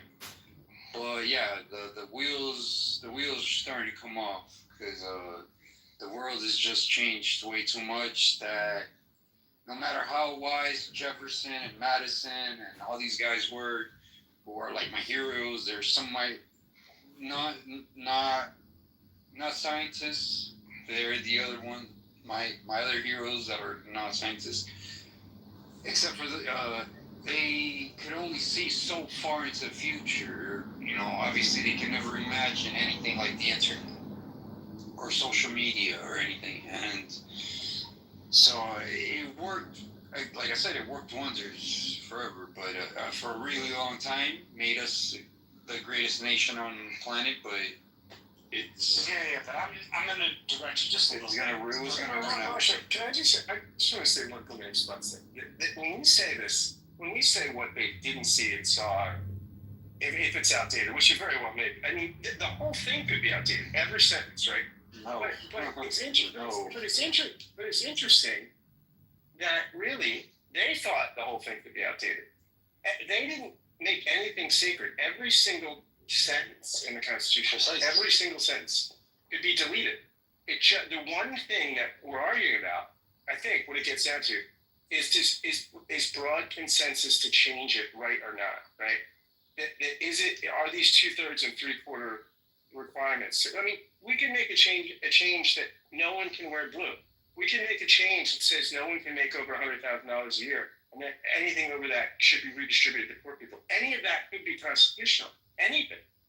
The question is the broad consensus required to make these changes. That's really what we're arguing about. I mean, at the essence of that is did the idea in the 18th century that changes, just structural changes to the Constitution, not legislation. Like, we can make all sorts of laws, but structural changes to the actual founding document, right? Should that require broad consensus, right? We could pass a law that says no one is allowed to wear a blue shirt. The question is, people would probably say that's an extension of free speech, right? Then we'd be a constitutional thing. Then to change that requires broad consensus. Now, that's what really we're arguing. When we say are the founders right or not, were the founders right about requiring broad consensus to make systemic change or not? And if we can answer that one, we get at the root of the answer is obviously yes. I don't even know what question you're asking. Well, he's asking a question. I mean, in the sense of it can't obviously. Hey, Sam, could you just hold on a second? We have our main mod, Alan, speaking. If you could just wait till he's done, I'd appreciate it. Alan, please go ahead. Scott is asking a question about mechanics. is making a damn good point. If we look at when the Constitution was founded, the ruling class was the wealthy. It was white men. We now have blacks, we have women, and we have an effort to broaden the electorate. So I think that Scott raises the right question. How do we even measure and find a broad consensus? And I don't know the answer. I think we're severely handicapped by gerrymandering and dark money, right? Like you should have to come to our district and make your case to be selected. I don't think that the elected officials should pick their voters. Make your case, present your ideas, and you cannot do that if, like we just had in Texas census, you just kind of move the goalpost and make the wiggliest archipelago whenever you get ready. And I don't care which side does it. It contradicts the foundational belief that every person has a vote, right? Like that is literally what we are struggling with right now. We do not have a representative democracy right now, in my opinion.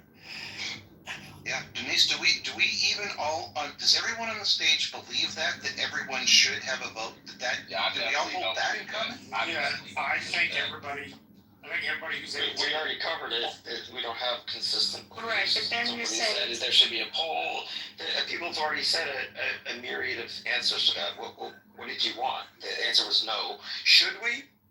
Then you're taking away the elections clause, and you're taking away from.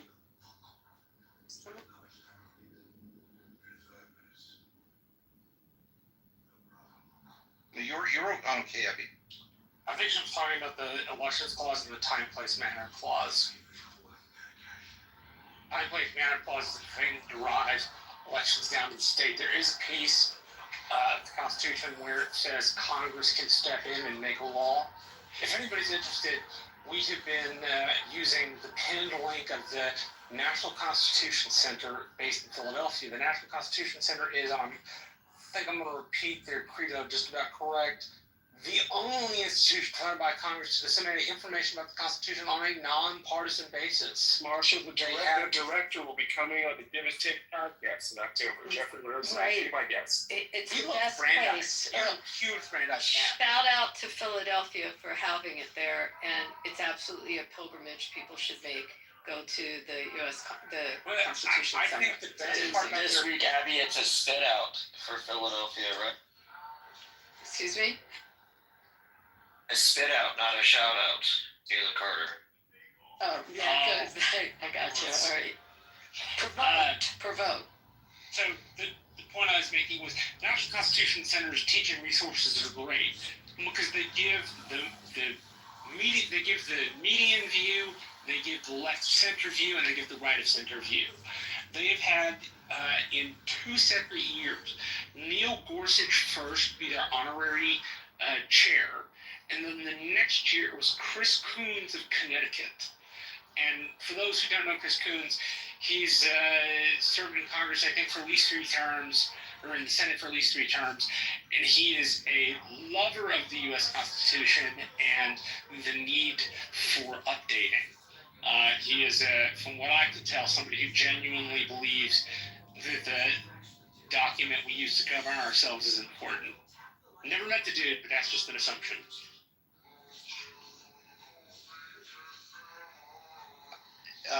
Okay, I am kind of obsessed with it finishing within an hour and a half just because I think it makes for a better discussion if people have a sense of an ending.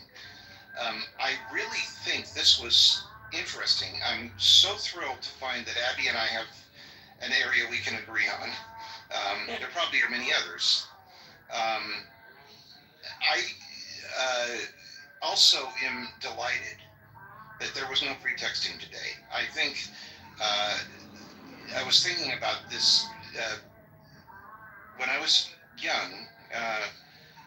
Somebody brought over to our house, and of course this was the old days of great records, that you put a needle on, but a record that was kind of political satire about Nixon, and my dad just went ape. And he was a fairly conservative person and so forth, and I didn't really understand it at the time. And I suspect that he couldn't have given me a logical answer to why it upset him so much at the time. But I think it gets to our notion of truth. I'm obsessed with the idea that Santa Claus is something that is very bad to teach our children, and particularly for those of us who have Christian faith, because of the same basic reason that we have a need to know what is true. I feel like I'm wandering. I don't mean to. I think we should revisit this same topic next week. I think next week we should all come to the room with an answer to Marshall's question. If you could change 3 things about the Constitution, what would you change? I think that would be a very useful thing. And I'd like to start moving towards a close. If anybody has any closing comments, I'd welcome them. I got By the way, one, and it's something I want to echo from Denise. Somebody told me this previously. Don't sit the founders on a pedestal. They had great ideas for the time. They wrote great things that are still applicable today, but putting them on a pedestal, I think, does not allow. Putting them on a pedestal represents an element of sacrosanctness that they may not necessarily always deserve. For their good decisions, sir, if we should think they're good, but for the wrong decisions they made, we should be able to criticize them as well as hold up their good decisions. I'm a big proponent of history being told the whole story. You tell the good, the bad, and the ugly, and you let the people who listen to it make up their view of it afterward. But you don't leave out anything.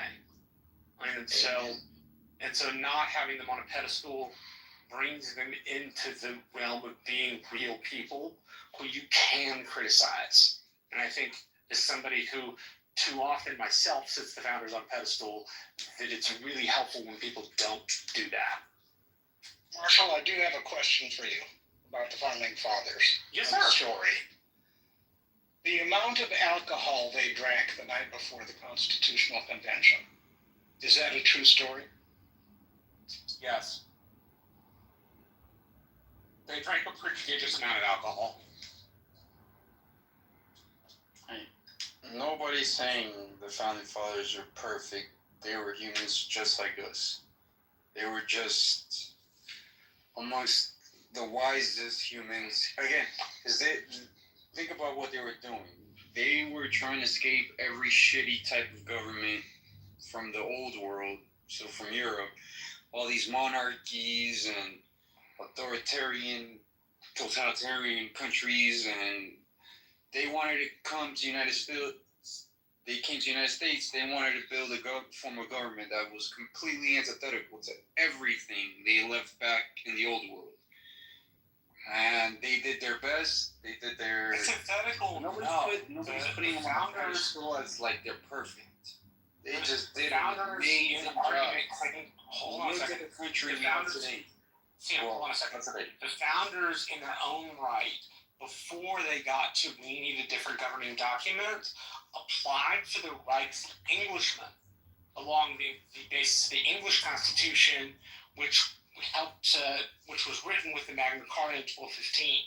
So they were very, very wed to the Enlightenment ideas of Great Britain at the time.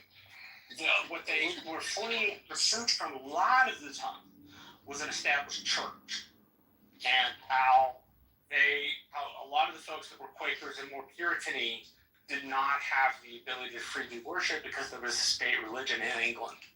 Yeah, exactly. Do you That's what I'm saying. think we could have a constitutional? Do you think we could have a constitutional convention today? Do you think they could put a group of people together and write a constitution? We would go straight into some form of like hyper-authoritarian government. I think putting all of the sovereign power of America in a room, since what we did the first time was, hey, you're supposed to amend the Articles of Confederation, not come up with a totally new document. all of that sovereign power in a room, I don't trust. Yeah, these politicians today, I don't think they're mature enough to go nowhere near that Constitution. And we already know the type of things that they would change. That First Amendment is going away. That Second Amendment is going away. The Fifth Amendment is going away. All the things that these politicians need to weaponize their power against people is going away. So yeah, this batch of politicians, they're just not mature enough to touch. Yeah, they're not mature enough to touch them. You know, the Constitution, like somebody said earlier, is a perfect document. The problem is, it's just like in law. How the law is written and how it's applied is two different things. And that's what's wrong with the Constitution. They don't actually do things in regards to the Constitution. It's like the Bible. You know how people pick and choose what parts of the Bible they want to believe in? The Constitution is the same way. Abby, I'm curious to know what your answer to the question that you asked is. I know from another country that has had a Constitution Committee now for many years and very bright people on it, and they can't get a consensus. I'm not going to get into what country it is, but they've been debating and they can't put together a constitution. I don't think we could, but I did want to say to DJ, if all of a sudden they abolished the first, second, fourth, let's get rid of search and seizure, let's get rid of the fifth, you still have the Ninth Amendment, which is curious, because if you look at the Ninth Amendment, and let's say they didn't get rid of that, that gives you fundamental rights that aren't enumerated, that aren't stated. So unless they said you don't have a right to free speech, they just got rid of the amendment, you still might have it implied in the Ninth Amendment. It's just food for thought. But yeah, that makes sense. I think you could not find if you took our best scholars, if you took every top constitutional scholar that publishes what we call the Horn books, the treaties of constitutional law, put them all in a room to try to write it, I just don't think it could happen today. That's fascinating. Yeah, we're way too divided. It's different. We're way too divided. It's different. They were writing the Constitution right after, the Revolutionary War. So, they were united under, just because they were all facing a common enemy of, King George and the Constitution, though, they were not united. They split themselves into two-man camps, the Federalists and the Anti-Federalists. At the Constitutional Convention. A lot of time I will compare to today. They were a million times more united than we are today. But they also had the advantage of a failed interim step, right? So the Articles of Confederation, which were much more minimalist, weren't working, right? And so they had that, and really the Constitution, this is where people question the legality of the Constitution, rightly, right? There was no mandate to go write a new Constitution. There was a mandate to, what they were called to do was to get together and amend the Articles of Confederation. And they just said, all right, now we're going to start from scratch and write a new Constitution, which they really didn't have the authorization to do, but the states signed off on it. The states ratified it, but that was not their charge when they went in. So let me ask y'all a question. If we were to release everybody from prison who shouldn't be there per the Constitution, say they're there, if somebody was to look at their case and match it up with the Constitution, what percentage of prisoners you think will get released from prison? What part of the Constitution now? Do you mean just any part? If the amendment rights were violated? Do you mean habeas corpus? What are you talking about? Or the 14th Amendment to due process? Just any part of it. Any part of the Constitution that we're going to weigh against this case, and we're going to decide if he should be released from prison or not because it was a constitutional violation. It depends on where the person committed said offense and what they did. For it to be a constitutional violation on the state level, it has to be both violation of state law or policy as well as violation of federal law or policy. So the question would be, at least first, what are they charging this person for on a state level, and then what are they reaching to the federal level to charge that's a violation of the Constitution, right? My point is like the 15th Amendment, where you don't get actual due process as prescribed by law in both the 15th and the 14th and the 5th Amendment, right? So you could file then if you didn't get the right to due process, but the question is like, are we talking about taking people for minor amounts of drugs? Are we talking about people who got caught up in federal sting operations that really didn't have anything to do with them in the first place, right? Like, it requires a specific part of the Constitution to look at. I understand what you mean, but we need some examples to hone in better on what you're trying to say. So, is it appeal a conviction or something like that? If you got the money to do that, I just was always under the impression that they wrote that in order for there to be a crime, there has to be a victim. And the majority of people in prison are there for victimless crimes.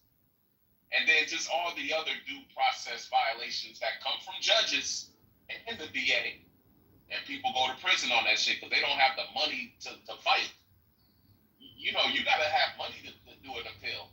That ain't nothing for people that are running into the judges. We afford counsel to indigents in our country. Even for appeals? We afford counsel. I mean, people have PDs. That's She's why saying they provide a free lawyer. Public defender. there's If you can't afford your own lawyer, you're assigned a public defender. But DJ, are you talking about situations if you're incarcerated, then it's probably going to be a Fourth Amendment violation or something regarding the evidence and whether something was tainted. I mean, I'm just trying to use an example that would come up with someone who got convicted of a crime, and they could argue, fruit of the poisonous tree arguments, something like that. I mean, that's going to get tested through our court system, which is constitutional, and you are going to have a jury of your peers, and you are going to go through that process, and you are going to be afforded counsel. So what part along the way are you contesting? That you didn't have a proper hearing, a proper trial, it didn't comply? Yeah, I mean, all of those things. I just see it like, just all of those things, man. In this country, if you don't have the resources, I know you can get a public defender. I know you can get that. But man, those dudes, damn, they getting paid by the same people that the state is getting paid for. They're those people colleagues. Public defenders, I get why they're needed, but that's not, I don't know, I've just always felt like that wasn't real counsel. Because they're working, they literally work for the same people that they're defending you against. Oh boy, DJ. I have so many friends that would tell you to go take a hike, that work their asses off as PDs. You do that to get your trial time in, but there are people that are career PDs that I believe that. No, I'm not saying they work hard, those guys. Same with the young DAs and the prosecutors. I mean, not all states have the same kind of policies and PDs. In the South, you don't find nearly as many public defenders, and you don't always get access equally in all urban environments. So to say it's a common right for everybody is false belief. And just growing up, I've never been in trouble with the law ever in my life, but just having friends, and I go to their court cases with them, man. The public defender is like just rubber stamping everything. It's like he's just there to guide you, to prison. He wasn't really advocating for you, and I'm not saying this applies to everybody because everybody has their own ambition level. Yeah, because if I was a public defender, I'm trying to win those cases to put the score on the board so I can one day have my own practice. That's what I would do. But it's so many times, man, where a lot of public defenders, especially in certain communities, man, they're just there to be a rubber stamp for the court system.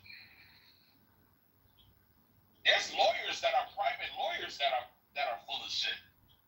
That they just want to get paid. They don't really pay for their clients. Nothing's perfect. Yeah. Okay, I was going to close this 10 minutes ago. This is very useful, but I don't want to moderate it beyond the time. I'm not sure what to do. I think what I'll do is close it, and we will open this up again next week. Marshall has left, it looks to me like, and this was his question. So I think he was expecting it to be done at 3:30, or my time. I'm in the Pacific Coast. So we will open this again next week, and I don't know, we'll try to pick it up where we left off, try to make it a little more organized.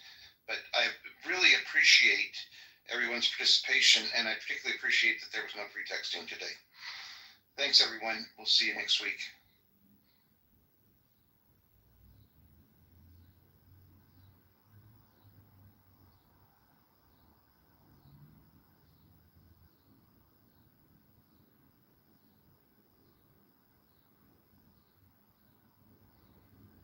Come right over here to ask you a question, so I don't want to hear nothing.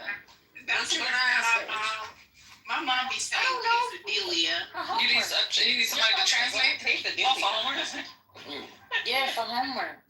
Oh, okay. I be like, That's like my auntie from Kentucky. She be like, "Oh, I love some tortillas." I'm like, "What? Tortillas?" I almost choked on that. They're so good. Can I get some extra tortillas? Hey, girl, what do you order? Give me some Not tortilla. Tarantulas. They have the best tortilla chips, baby. Did you guys see where they said for the media, do not cover any disturbances or anything about people having anything to say about Trump, any protesters at the U.S. Open? Don't broadcast that shit. They literally snuck him in, and then they snuck him in before the crowd got there. Yep. And then when people were booing, they cut the audio so that we can't hear the boos. Yeah, they don't cover that at all. They shit April. They were like, well, they covered it because I saw quite a few videos with them booing the shit out of him. Y'all gonna get in trouble for posting it. Yeah. You know what? Do y'all remember a few years ago? Well, not a few years ago. It was before he became president. He got roasted for his birthday on Comedy Central. And got mad. Oh, he got so mad, and then everybody was like, he was telling us not to post shit and to cut shit out or whatever. Like he was like this. Everybody was like, I would never do this again. I would never want to roast him again. He has the worst sense of humor. He was visibly uncomfortable. He act like a little bitch over that shit. Look to roast you the way they tore Justin Bieber ass up.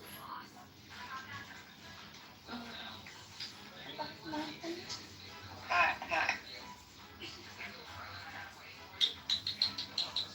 I can't find my phone. Which one? The one that you text me on. If you texted me, it's because I can't find it. You said by the big pot? I don't see nothing here. Can I ask you guys something real quick? See if I'm doing the right thing. Shit. If somebody does your pedicure and this bitch fucks it up to her, still Tell her redo it. No, okay. What you mean effed it up? How they F it up? Okay, you know when you're supposed to be doing the cuticles and all that stuff, and my foot was rubbing on my work shoe, so it had like a little bit of a callus. It's not even a big callus. She goes, we don't do that. I'm like, what? You don't scrub that on crazy? Yeah, because they don't want to get sued. Oh, shit. Don't give her a prune, bro. Huh? Why would you give her a prune? No, I'm saying. Why would I give her what? And you give her one. Girl, no, I think she needs to go on mute. I think she needs to go on mute. Wait, is he talking to me or? No. Oh, okay. That's why I wear toe separators because I wear boots all the time. So at night, after I take a shower, I put toe separators on my feet so I don't ever have to get that. That's what you need to do. Like, yeah, I mean, rubbing because my feet are like swollen, and I was like, okay, so it's rubbing. And then like when I went to her, it's not even a. Sister Wife, how far are you from your phone right now? Me? Have you just walked off and left your phone because you? No, I can hear. Can you hear me? Oh, I now? can hear it's very low. Yeah. That's loud. Yeah, I bet because I'm outside and I have the earpods in outside. I felt some kind of way giving her that money. Because, you know, in New York, you don't tip. They got a fucking attitude if you come back. Yeah, but you want her to see this and I feel like you got callous off your feet, girl. You better go see her down. I'll pay you work for it. It's not petty. It's not that big. It's like, it's the most rubbing. It only rubs. Well, then get a that pumice nice. stone. Get a I pumice am. stone. I'm going right now to go get one because it's not even that big. It's from that night I worked 16 hours and it just kept rubbing. So she's like, you what should are you doing, stoning it? What, you know what I'm saying? No, get the this thing. It's called a foot mask, and it like exfoliates your foot. Baby, give you a whole new foot. A foot mask? Big dead skin. Yeah, they got it. It'll remove that. It like removes it over like a period of like a week. It peels off. But like any extra, everybody should try this. Y'all are probably It's gonna take a week. I better go get it now. This shit. Yeah, it's like it uses I think like fruit acids or something, and it just exfoliates your foot. It's kind of disgusting, but the end of it. Yo, my friend said he wear a different shoe size now.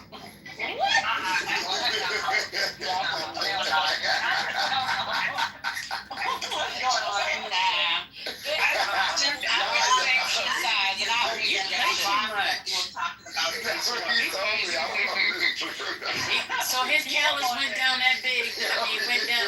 He gave No, me but it not only removes a callus, but So I'm gonna give a little scientific rule. You know, the skin on your feet is 20 times thicker than the skin everywhere else, right?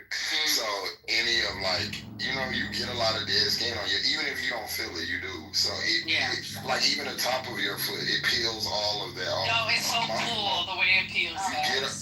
It's not cool. It's so gross. It is so cool. My kids love it. Okay. They're like, Mom, it's so gross. When you take your sock off, it looks like a shell. You be like, Okay, stay focused. So what happened now? So what happened to your friend's foot? Oh, so he did one. We all did. But I seen his feet before. He don't have bad feet or nothing. It was never like crusty or nothing. But he said that he did one. And we was talking about because if you never did it before, the first time you do it, it peels for like longer than a week, like maybe like 10 days. It just keep on peeling. And so he was, No, you gotta do it, guys. It don't hurt. No, I don't like the sound of this. It sounds like some sneaky stuff going on. Yeah, it definitely looks like that. I'm about to put it in the chat so you guys can get it. Okay, it's so good, y'all. And the goose. And I want you to do another one for your foot. I want you to do the natural cleanse foot pad. No, y'all should do it. It's you're just gonna put it at the middle of your foot. You're gonna be like, oh my god. And it's supposed to remove all the detox. It's a detox, so it removes all the toxins from your body. Yeah, I did those before. I did that one too. I got these. Once I was sick, it got me right together. Yes. Okay, so Pat is Pat. Let me tell you right now, baby cakes. Pat and the goo. Pat, him and La Linga Lunga. Don't even say Target in this room because you said I could get it from Target. You can get it on Amazon. Just look up foot mask. I need it now, Jess, because it's bothering me. Well, go to Walmart. But you can get it from Walmart too, or you was at Target the other day. Go on and get it. Yeah, it was. Girl, I gotta get big. She already said that's where she was on her way to. Hello, because I gotta go to work tomorrow and. Yeah, you can get them there. You put some booty, you just put it on, and you keep it on your foot for like an hour and a half, an hour, depending. And then when you take it off, it's not gonna do nothing when you take it off. But like maybe 3 days in, because you're gonna forget about it. You're gonna go to take that sock off, and it's gonna. I'm scared. I'm glad. And then when you feel your feet is gonna feel like baby's feet. Yo, it feel like a new foot. It feel like my feet so soft. So is it like on the side or on the That's the bottom. No, it's No, okay. She was saying It was rubbing on my instep. You know, like right in my heart. That freaked me.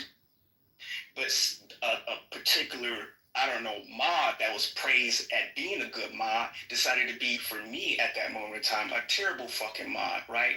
And it kind of just sidetracked the whole conversation. But what I wanted to put into like the whole conversation was, which wasn't going to sidetrack the whole thing, was I wanted to point to design. Design is, how do I put this? It has intent behind it and it has purpose behind it. You won't know about the intent or purpose in its entirety if you don't creator itself, right? So also you have another element which will. Oh, guys. Yeah, but she said a pumice. The pumice is the rock, right? Just like and, yeah, not the straight rock. Yeah, it's not like she's cutting it away. It's just using the pumice stone. If the callus looked like it was too much, she might not have wanted to go in and then cause it to open up. You know what I'm saying? So that's probably why she made the decision. Picture of my damn foot. It is not that. And the reason I didn't do, I can't tell you why I didn't do it, but I can't put my leg up anymore. So I was like, okay, let me just go get this done real quick. And I made it clear. But the funny thing about it, when I came in there and said, oh, I got this thing right here. Oh, we do. Now when it's putting a lotion on, we don't do.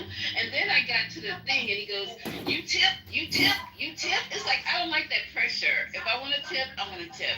If I don't want to tip, I don't want to tip. Don't ask me. You tip, and I'm taking the money to pay you for the service. Oh my God. Yeah, sweetie was good.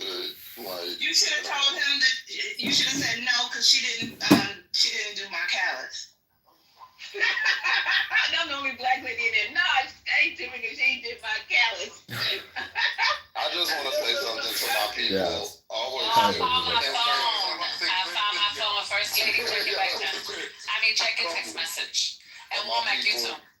Fuck around, go tip your barber to see how your next haircut. Yeah, for my people, please always tip on services. When I used to be a waiter, this is terrible, but I used to always just be like, oh, I don't want the black couple get into somebody else. I don't want that Hispanic couple. Yeah, because especially if it's a nigga that going out with his girlfriend, no, you're not about to waste my time, bro. Let me get Molly and Shannon. Let me get them. I literally had to stop my man from over tipping. I was like, that's just extreme. Too much and stuff. they didn't do all that. And I was in the service industry for years. And I always Not you hating on somebody's tip. Oh my God. Over tip. What is it? What is a normal tip that you guys? What is if we went out for lunch or something, say it was 15%. Say it was like So for my say if it was like $40, he would give him like $40 more. I'm like, that's oh, hell, I love him. Oh, he is. Yeah, Lisa, like my hair like that, I typically tip like $5 or $6. That's it. How much is a haircut? 45. I do my nails every $25. Yeah, I see the motherfucking barber every week. Most people go every at my mom's restaurant. My mom. Gay it's niggas that do not. My bad, Patty. Go ahead. At my mom's restaurant, I used to work over there. Oh, I still do sometimes when I go home, and somebody gave me $100, and all they got was like sushi, like 2 rolls. Nothing wrong with over tipping. Oh, we like that. I did it all the time. I was just wondering if he could even count. And like his ass is old, so he needs to start saving his money. Shit. No, it was good. When I used to bartend, I had this one dude that would come in all the time, and no matter what his bill, he'd only usually get 1 or 2 drinks. He would just leave a $100 bill. Yeah, I did that too when I was tending bar. Did he leave his phone number? That wasn't for me. It was just not a lady. But you know, the bartender was a woman. So. Your item in the dining area. Oh look, right, so who's on the mic? Who's on the mic at the store? He's still at the store. God damn. I'm not at the store. I say the Lord's name is Ed. Oh, I didn't mean that part. That's Patty. Yeah, Patty was doing self-checkout. Definitely am not. You want to talk to the lady? I told y'all last time. Don't pay me. Patty just stole us the TV through self-checkout. Patty, do not. Have y'all never put a TV on the bottom of y'all cart at self-checkout and just walked out with it? No. You said that so casually, I believe you. We got two of them out like. No. No, but bro, I told you, you ever go to Wait, what's the move, Jess? No, he's not repeating that again. I've definitely left with some cases of water, but that's about it. On that bottom rack, they don't get that. Y'all talking over Haitian. Why y'all doing that? Go ahead. Okay, go ahead. Nah, I was just saying, if you ever seen motherfuckers at Home Depot or Lowe's stealing this shit running out. No. That happens They be sometimes. stealing that at Home Depot? Huh? They be stealing like toolbox or whatever they can get equipment. You run out with the store with Yeah, a I've piece of seen paper, you know what I'm that. saying? The Hispanic. I've seen that. I've been in the store where it's happened or I've seen it like real time. Yeah, and that's why now they be watching those cameras because they be stealing the drills and all that kind of stuff like that. And yeah, and they be running the fuck up right out there. Well, you know, in Georgia, I don't know if it's a Georgia thing, but like they can't do or say nothing to you. Like they can't touch you. They can't even walk out to the car. They can't even follow you outside and get your license plate. Like they gotta leave it all the way alone. My homeboy, he's a head manager at Saks, and he said only thing they can say, no, loss prevention can, but that's if they come out. But like as like the associates or store managers, they can't do nothing. He said the only thing they can say. He said they only say if they see like them stolen merchandise, he said they can say something like, "Oh, can I help you find some pants with that shirt?" Like that's the only thing they can say. Wow. We'll definitely know that. Well, in the supermarket, the lady took a pack of steak, potatoes, and a can of corn. And they try to tackle her down to the floor. I'm like, let that woman go. What the fuck? She trying to feed her family. Exactly. Like, when it's food, I be like, yo, let them go, bro. Yeah, like you was stealing It's not that serious. It's not that serious. So I paid $74 today, y'all. And the only thing I bought was yellow rice, creamer, burrito taco kit, because I'm lazy. Macaroni Trying to be Mexican. and two no. I bought a taco kit. She said no. No, good Oh, they have a burrito taco kit, bonita, whatever. Girl. No, not sure. Oh, I didn't know that. I'm gonna tell you that I seen it because I had bought roast so I can make burritos. I already got the other stuff.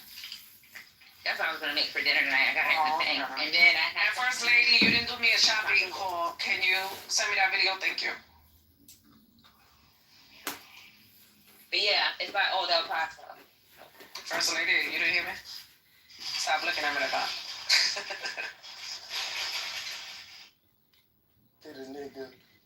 Man, it look like this real female. You know what I mean? Real down ass bitch female. Everybody up with him. He gonna go get a ball player on his ass.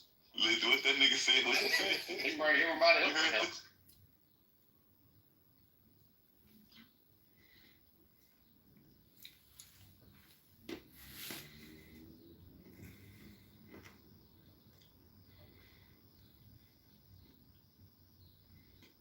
We're gonna do one person at a time. Omar Bartal, focus on Omar Bartal. Go look into his credentials. He had a whole bunch of articles and reports and whatever about the Holocaust, and he's a known genocide study scholar.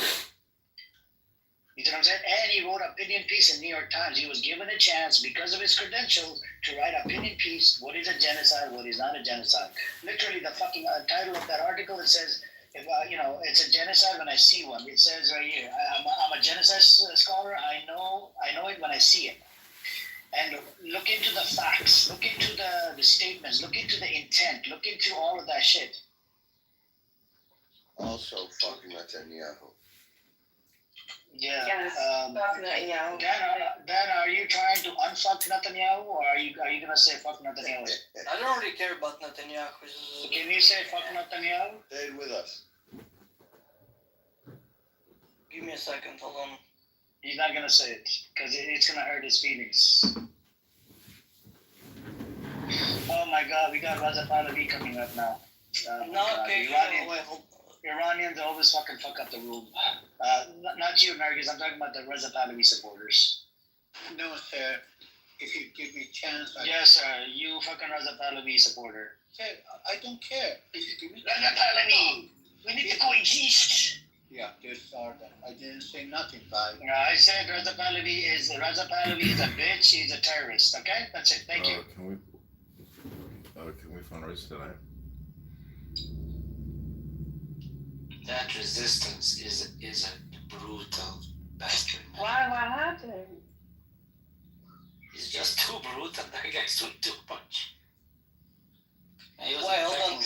I'm reading something. Can I send you something to check out as well in the meanwhile? Yeah, no, but I want you to read Omar Barta. If it has to do with other whatever, we're focusing on Omar Barta right now. He's Israeli Jew. Yeah, no, it's just. I want you to read this. Take your time. We're gonna sit here. I'm gonna wait for you. I have whole day. Wait for you. I'm gonna wait for you. Right? I'm getting paid by the Iran. That's what all these fuckers say on this app. All the Zionists say that I get paid by RDC bullshit. I'm gonna sit on my fucking ass and wait for your stupid response. I'm gonna wait for 5 minutes. We have people like Caleb. That's so kind of you, Amir. You're such a good guy. Thank you. So Jinder, tell us what happened with these started. No, I was just in that room with Amos, and that resistance is brutalizing this Palestinian lady, Palestinian woman. Abby is solid, but a Christian, loudmouth this that Christian kinds of lady know is it just all. too brutal, too much to deal with.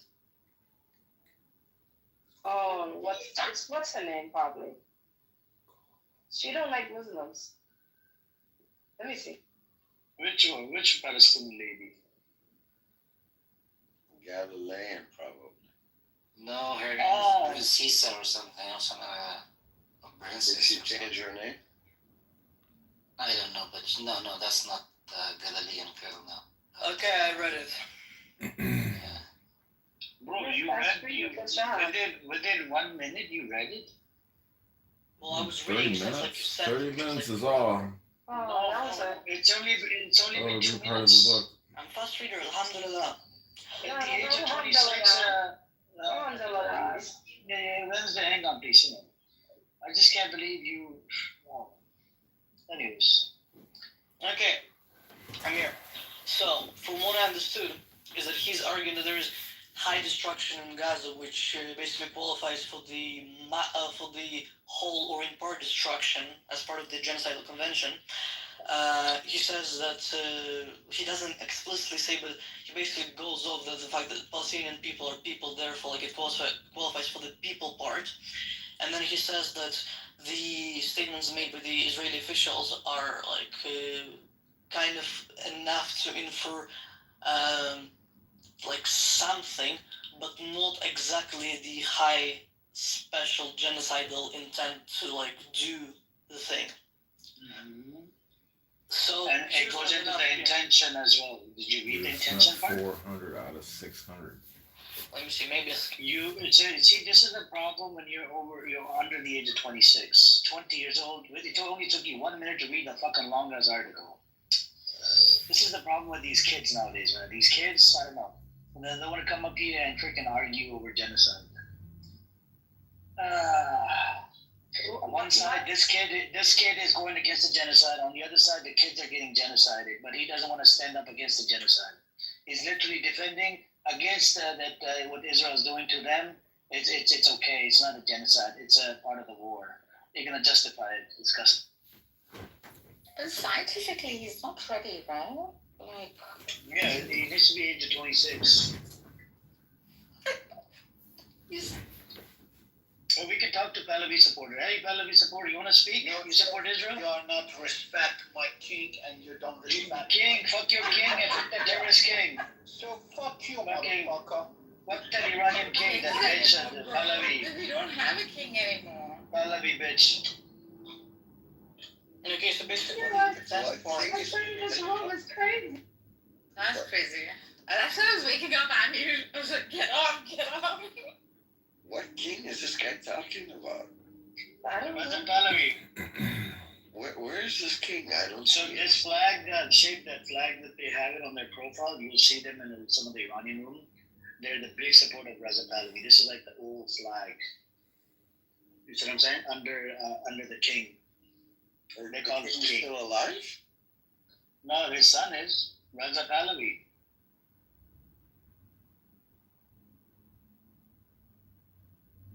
Is he king of nobody?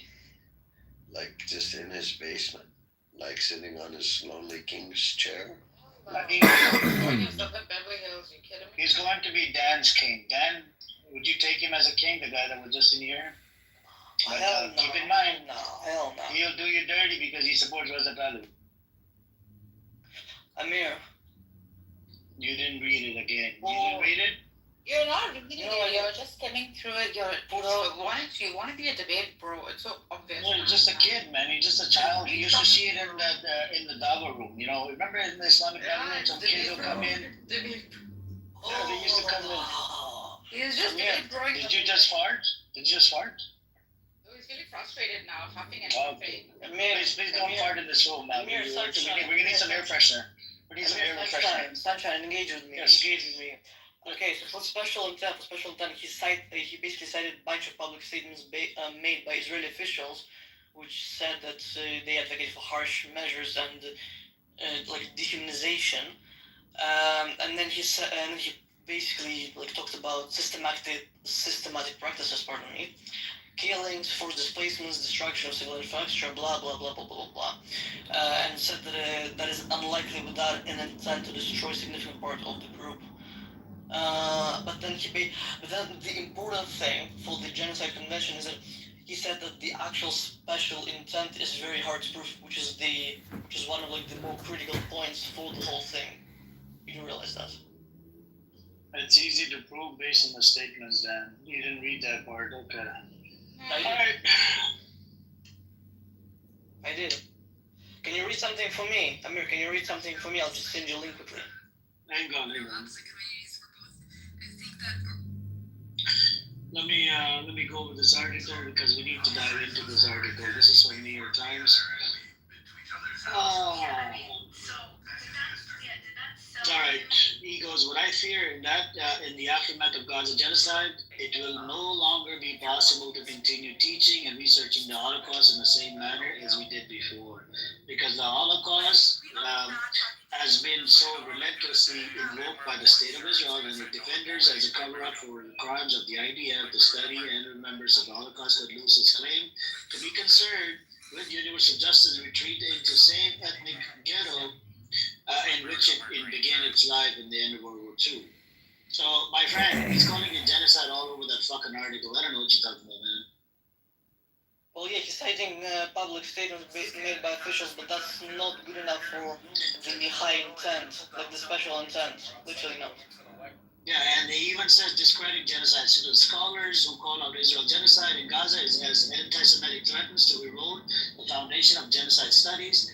The ongoing, they called him a self-hating Jew, by the way, even though he's an Israeli Jew, and he's a study scholar. He's a fucking, I don't know, over 10, 20 years of fucking, if you read up on his credentials, oh my God. He's got a whole bunch of awards, he wrote a whole bunch of books, he did a whole bunch of shit, man. This guy is famous. Just look him up. You have ChatGPT then? No. Okay, do you have any AI? Do you have YouTube AI? Don't think that exists. Do you have Grok from Twitter? No. Anyone else looking? Do you have a head on top of your head or top of your body? Don't have AI. No, you don't have a head either. Okay. Anyways, Alright, what do you want me to read, man? It literally fucking goes into the intention, it proves everything that it's a fucking genocide. I don't know what you want about, man. No. I just said it again. You read the statements. I said, yeah, there is public statements made by officials. That's the intention word. That's the intention word. Oh my god. Oh my god. Who told you that? Who told you it's not good enough? If the commander of IDF says to genocide them, kill them, take off the lights, these are genocidal statements coming from the head of the Yo Galan said this. I don't know if you know about the first fucking statement when he was a commander of IDF. Oh my god. People like you are Delulu. You just keep on defend Israel. You're Delulu for real. I wish you weren't Delulu. I wish you weren't. You're a young kid, so I'm just giving you benefit of the doubt. I'm just giving you benefit. Did you serve in the IDF? No, because I came later. Okay, are you going to serve in the IDF?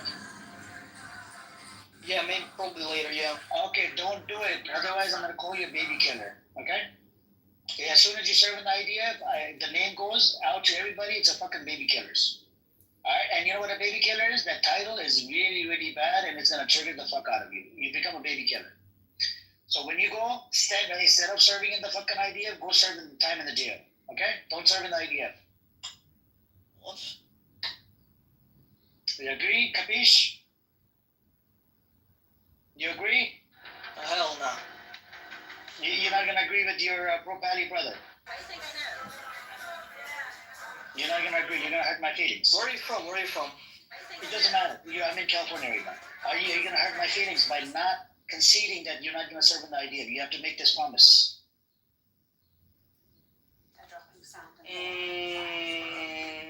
Can you go serve in the jail instead of fucking? Or don't go back to fucking Israel. Go to Russia or something. Brother, Allah has assigned the Holy Land to me and my. No, Allah has not assigned you shit.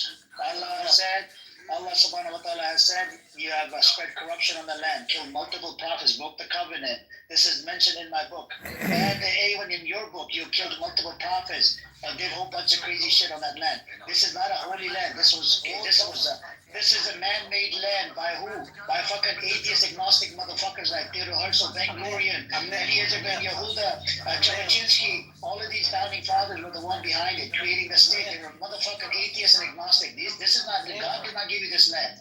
Amen. Read for me, Quran, Al-Isra, 17:104. Please do that. He wants to read 17:4. What does it say? I don't know. You read for me. Read it.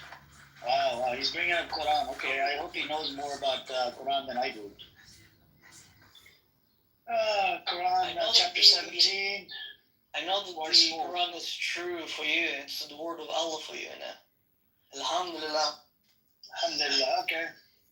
Okay, what is it? It says, and we conveyed to the children of Israel in scripture that you will surely cause corruption in the earth twice, and you will surely reach a great haziness. So what does that tell you? Corruption on the land. Who did this? Who did this? Who's spreading corruption on the land? Are you really going to be dishonest about that shit? I just told you. Did you read the whole context of it? You can't just go based on one verse. You know this, right, Dan? You have to read before and after. So, no, okay, but you just do to realize make it that clear, there's about Allah 7 million Jews in the U.S. Corruption. There's then we're going to go out to land over 10 million again. evangelical. Okay. Let's read the tafsir. Do you know how to read the tafsir? In Do the you know what U.S. the tafsir is? But it's gonna get their lick Unless in that y'all played with. And your parents Okay? came from Poland? Because one thing we're gonna do is we're gonna watch, we're gonna observe. The dark side motherfuckers, they don't mind getting packed up in a room, okay? They don't mind playing away games. They don't mind none of that shit. We don't give a fuck about winning a fucking crash out. It's about winning the narrative at the end of the day. It's about, having a solid like you coming under motherfuckers that literally violated everybody. You were just literally caping for Larry. What, a week ago, 2 weeks ago, 3 weeks? Actually, and I get the numbers. but you might just take that simple Google, which was invented by Israelis, and search the top lobbyists in Washington. Google was invented by the Israelis? That's a new one. Shocking. Sergey, he's really wealthy today from it. So let's take a look at the Association of Realtors and look at the Blue Cross, Blue Shield, the insurance companies, the pharmaceutical. I was trying to play some music.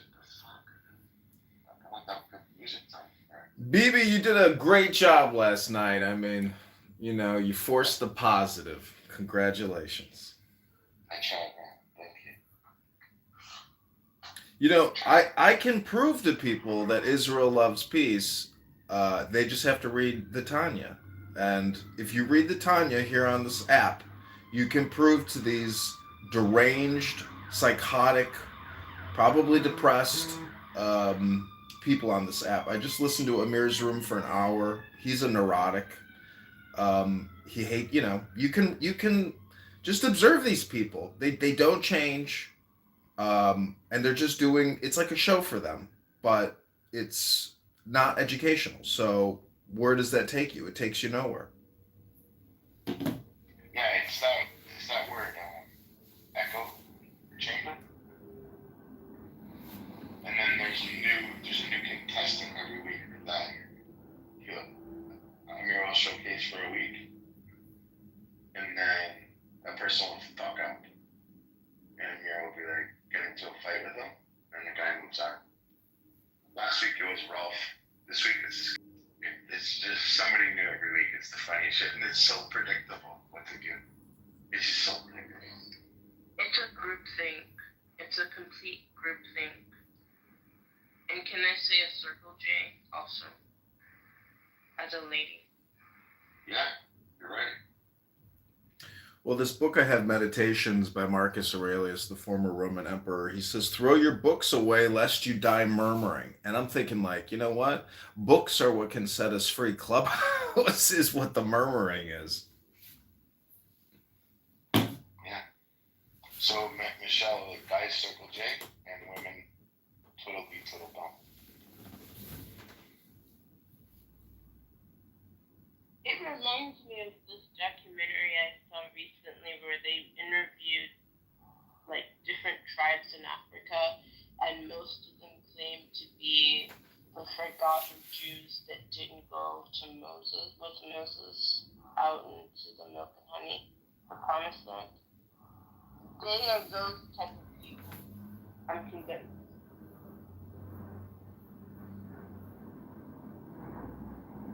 Yeah, I don't know what it is, man. I used to make a joke and say, I wish your parents let you do more, and they didn't let you play fucking like street sports without wearing a helmet, and as a result, this is where you are now. But I'm starting to think my joke is reality. There's head trauma.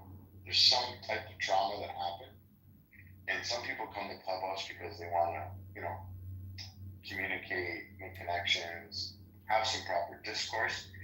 And then that's a minority. And then the majority come here to stir up shit because they love havoc. You guys remember that meme, that African guy on Instagram? I forget exactly. He's like, you love, what did he say? It was like, you love the pain or something like that. And he would like, it's a bald African guy and it's this accent. He's like, you want the pain or something? You love the pain or the... Do you guys remember it? You remember what I'm talking about, anybody?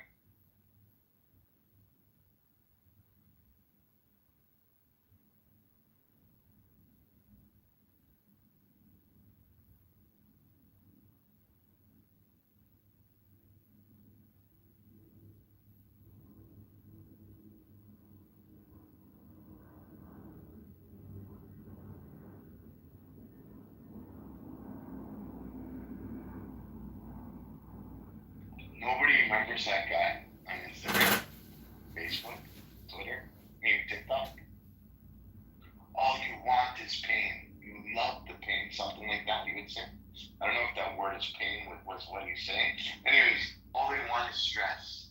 They don't know any difference. It's like they're caught in this hostile environment where all they know is stress and all they know is heartache and headache, and that's why I make a joke in the room. I'm like, this room's brought to you by Kitover. You're gonna leave with a headache, but they love it. They love the drama. Well, part of the problem is it's not just the speakers, it's the third party agents. It's us, it's you, it's me, it's we. It's engaging them, which even gives them any inflation or any gas to their motor. I mean, we're the oil to their inner workings, because it takes, opposites. It takes the left hand, the right hand, black and white, upper teeth, lower teeth, eyelids. You see what I'm saying? That it's like quantum theory, where they're able to how does that experiment work, where they run the ions through this detector, and I can't remember how, or it's hindsight, like it's like hindsight bias effect or something, that by running the experiment, God, what do you know what I'm talking about, BB? Where they run the experiment, but there's like a cognitive bias where by running the experiment itself, it creates the effect. So I can't explain the words. I don't have the words right now. I found it, guys. I found it. Watch this. Hold on. Can you guys? Do you guys hear me? I know what you're talking about. Can you guys hear me? Yeah. Hello? Yeah, I can hear you. Oh, my phone's not working. Hold on.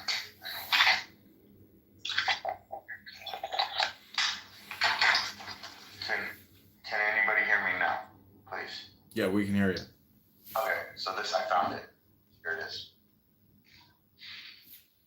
I don't want peace. I want problems, always. That guy. That's Clubhouse. Yeah, exactly. That's the thing, is you have to work to create peace. You can't just that's the thing. It's like people either come here to create peace, or they do come here to relish in problems, create problems, stir the pot. But I know no better way to create peace than to read the word, or books, or Torah, or wisdom. And people don't do that here. I think that's, I went out into the real world to get petitions signed for the upcoming March primary, and I encountered the same thing in the real world as I did here on Clown House. There are people who can't live in peace and want to create problems. But it's you, the communicator, who, if you're patient and you're kind and you're selfless, you can essentially, I don't know if you can transform them, but you can at least, protect your own garden in a way, so you can remain in peace. Because I'm not trying to be self-centered. I want to tikkun olam, but at the same time, I say peace now, and that's where I want to be. No, I think you're very special, like human, because you constantly, selflessly speak like that. Every time you walk in a room, you're like, you need more Torah, you need more Talmud, you need more Tanya. Like, no, you say you need more Tanya and you need more Torah. And for those of you who aren't familiar, basically you need your book of faith. You need to shine, you need to be a little bit of light to spread out the darkness. And I think that's important, and not enough people are saying that. And I've picked up on what you were saying, and I try to do that now. I learned from that, and I thank you. So I try to do that in my rooms, and I try to spread a little bit of light, because it wards off so much darkness, and it's important. And that's why I'll do music rooms, or I'll talk, and I'll let people talk without interruption. And I know it may not solve anything, but I want people to actually listen instead of just talking. Yeah, this is like, we are talking through a program. This conference call is a program, and if you bring in another program into the program, aka wisdom or Torah, you can modify this program, because it's all based on words. So it becomes a feature. It becomes a feature. Yeah, yeah. Program. Exactly. There's like, you can be strategic as well about how you deploy it, because there's times where you can essentially stop the chaos instantaneously if you so choose. and you can force people to go into the feature. Absolutely. And there's not enough of that going on, and that's where the problem lies.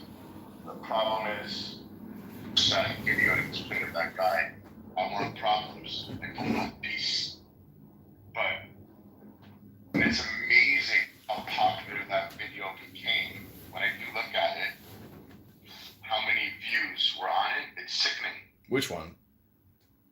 The one, I don't want peace, I want problems. Oh. Sending it to people because that's the way the world is becoming. So it became very popular because that 5-second video called out the world.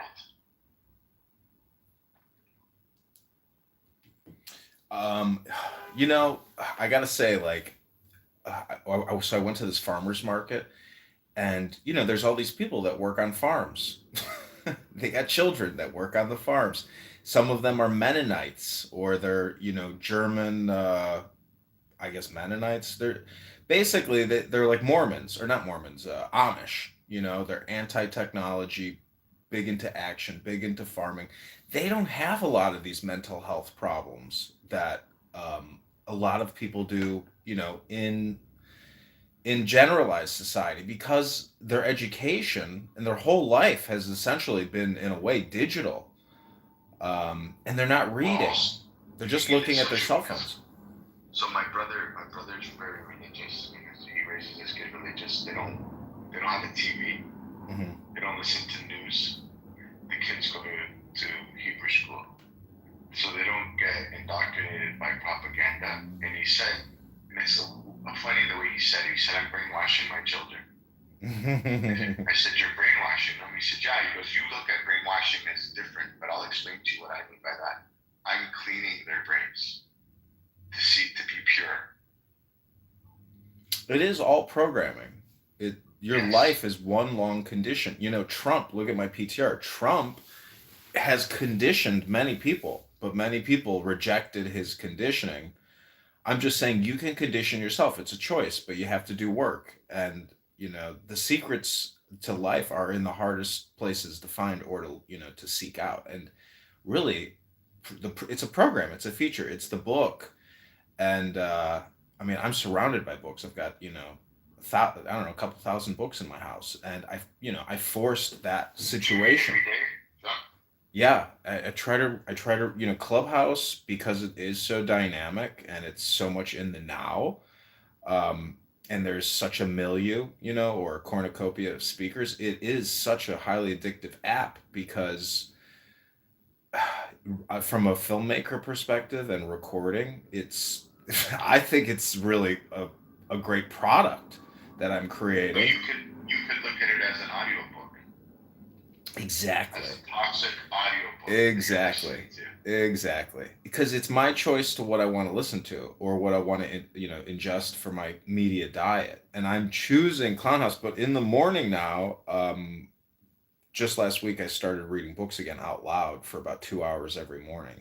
And that conditioning that you can do in the morning for yourself is invaluable for your overall daily mental health, because you're filling yourself up with positive programming.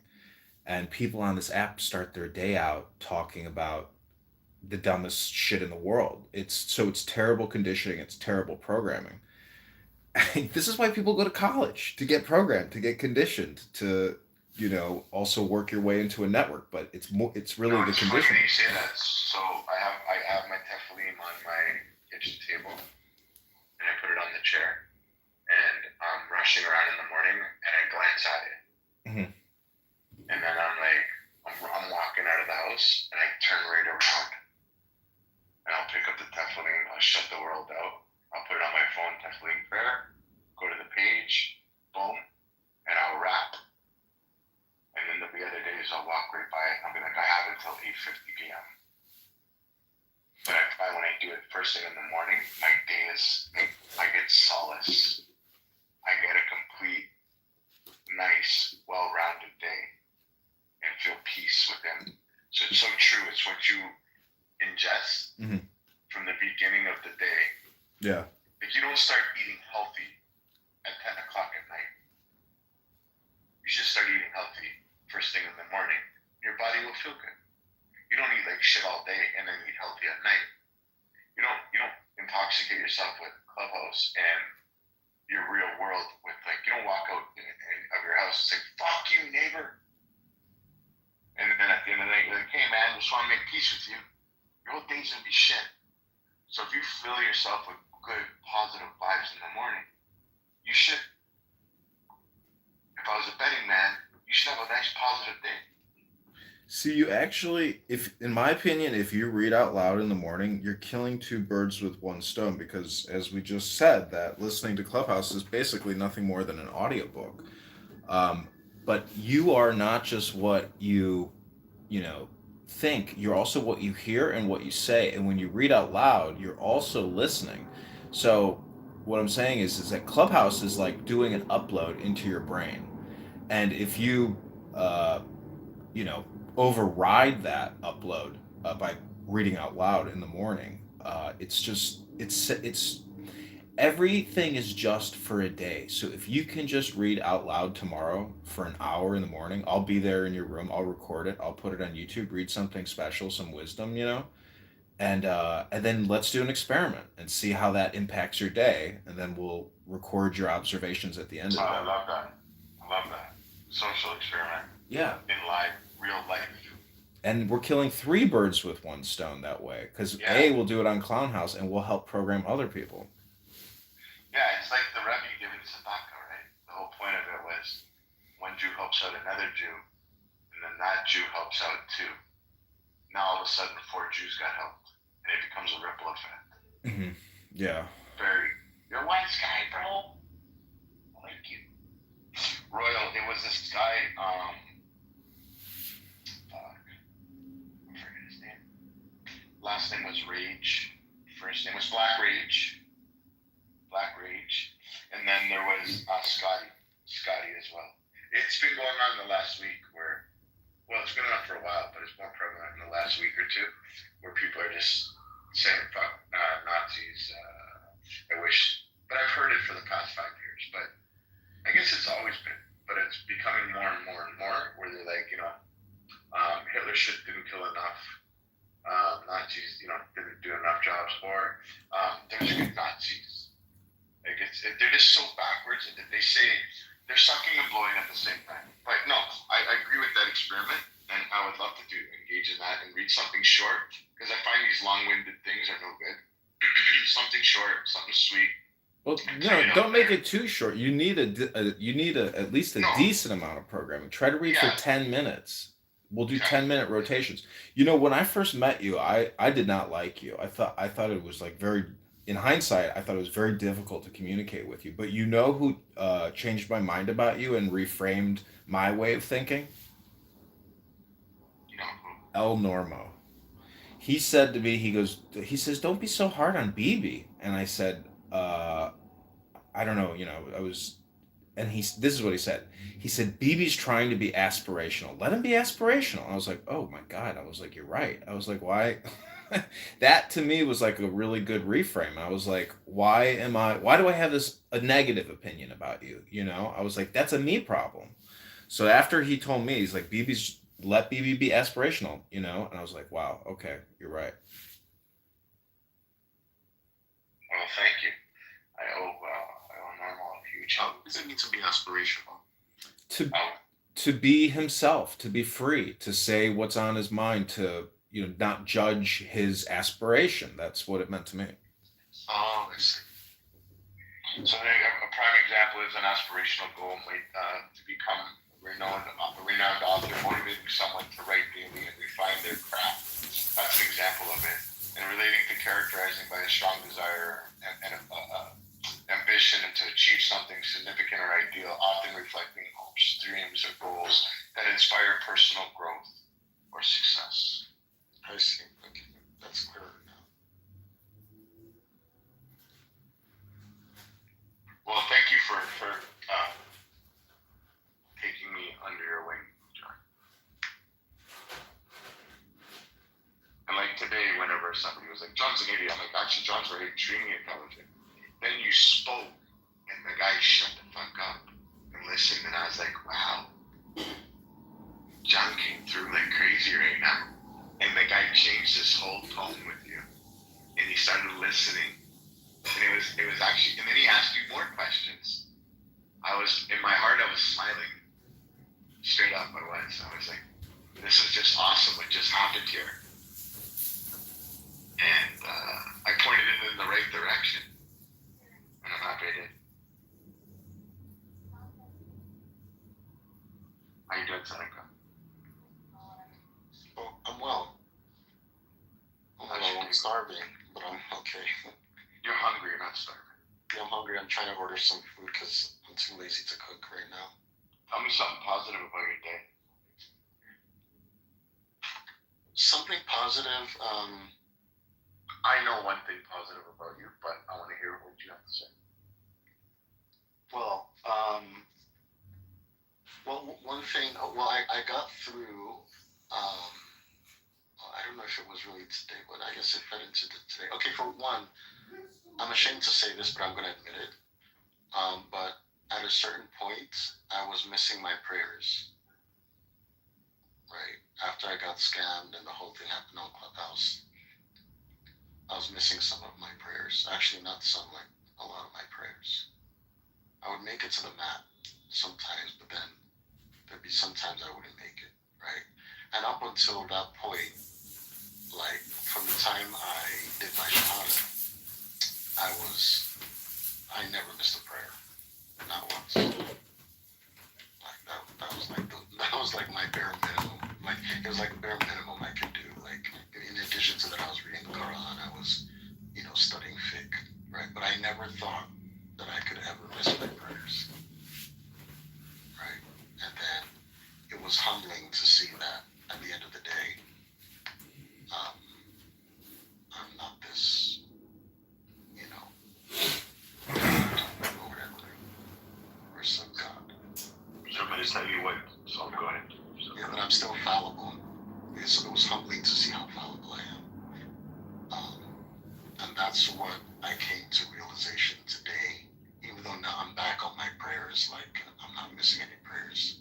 And I'm motivated to pray again. I have that joy of praying that I used to get with praying. Especially when I memorize new surahs. So. What if you look at it differently, that prayer keeps you motivated or gets you motivated instead of looking at it like I need to be motivated to pray? What if prayer jumpstart your motivation for you? Yeah, that's what it's funny because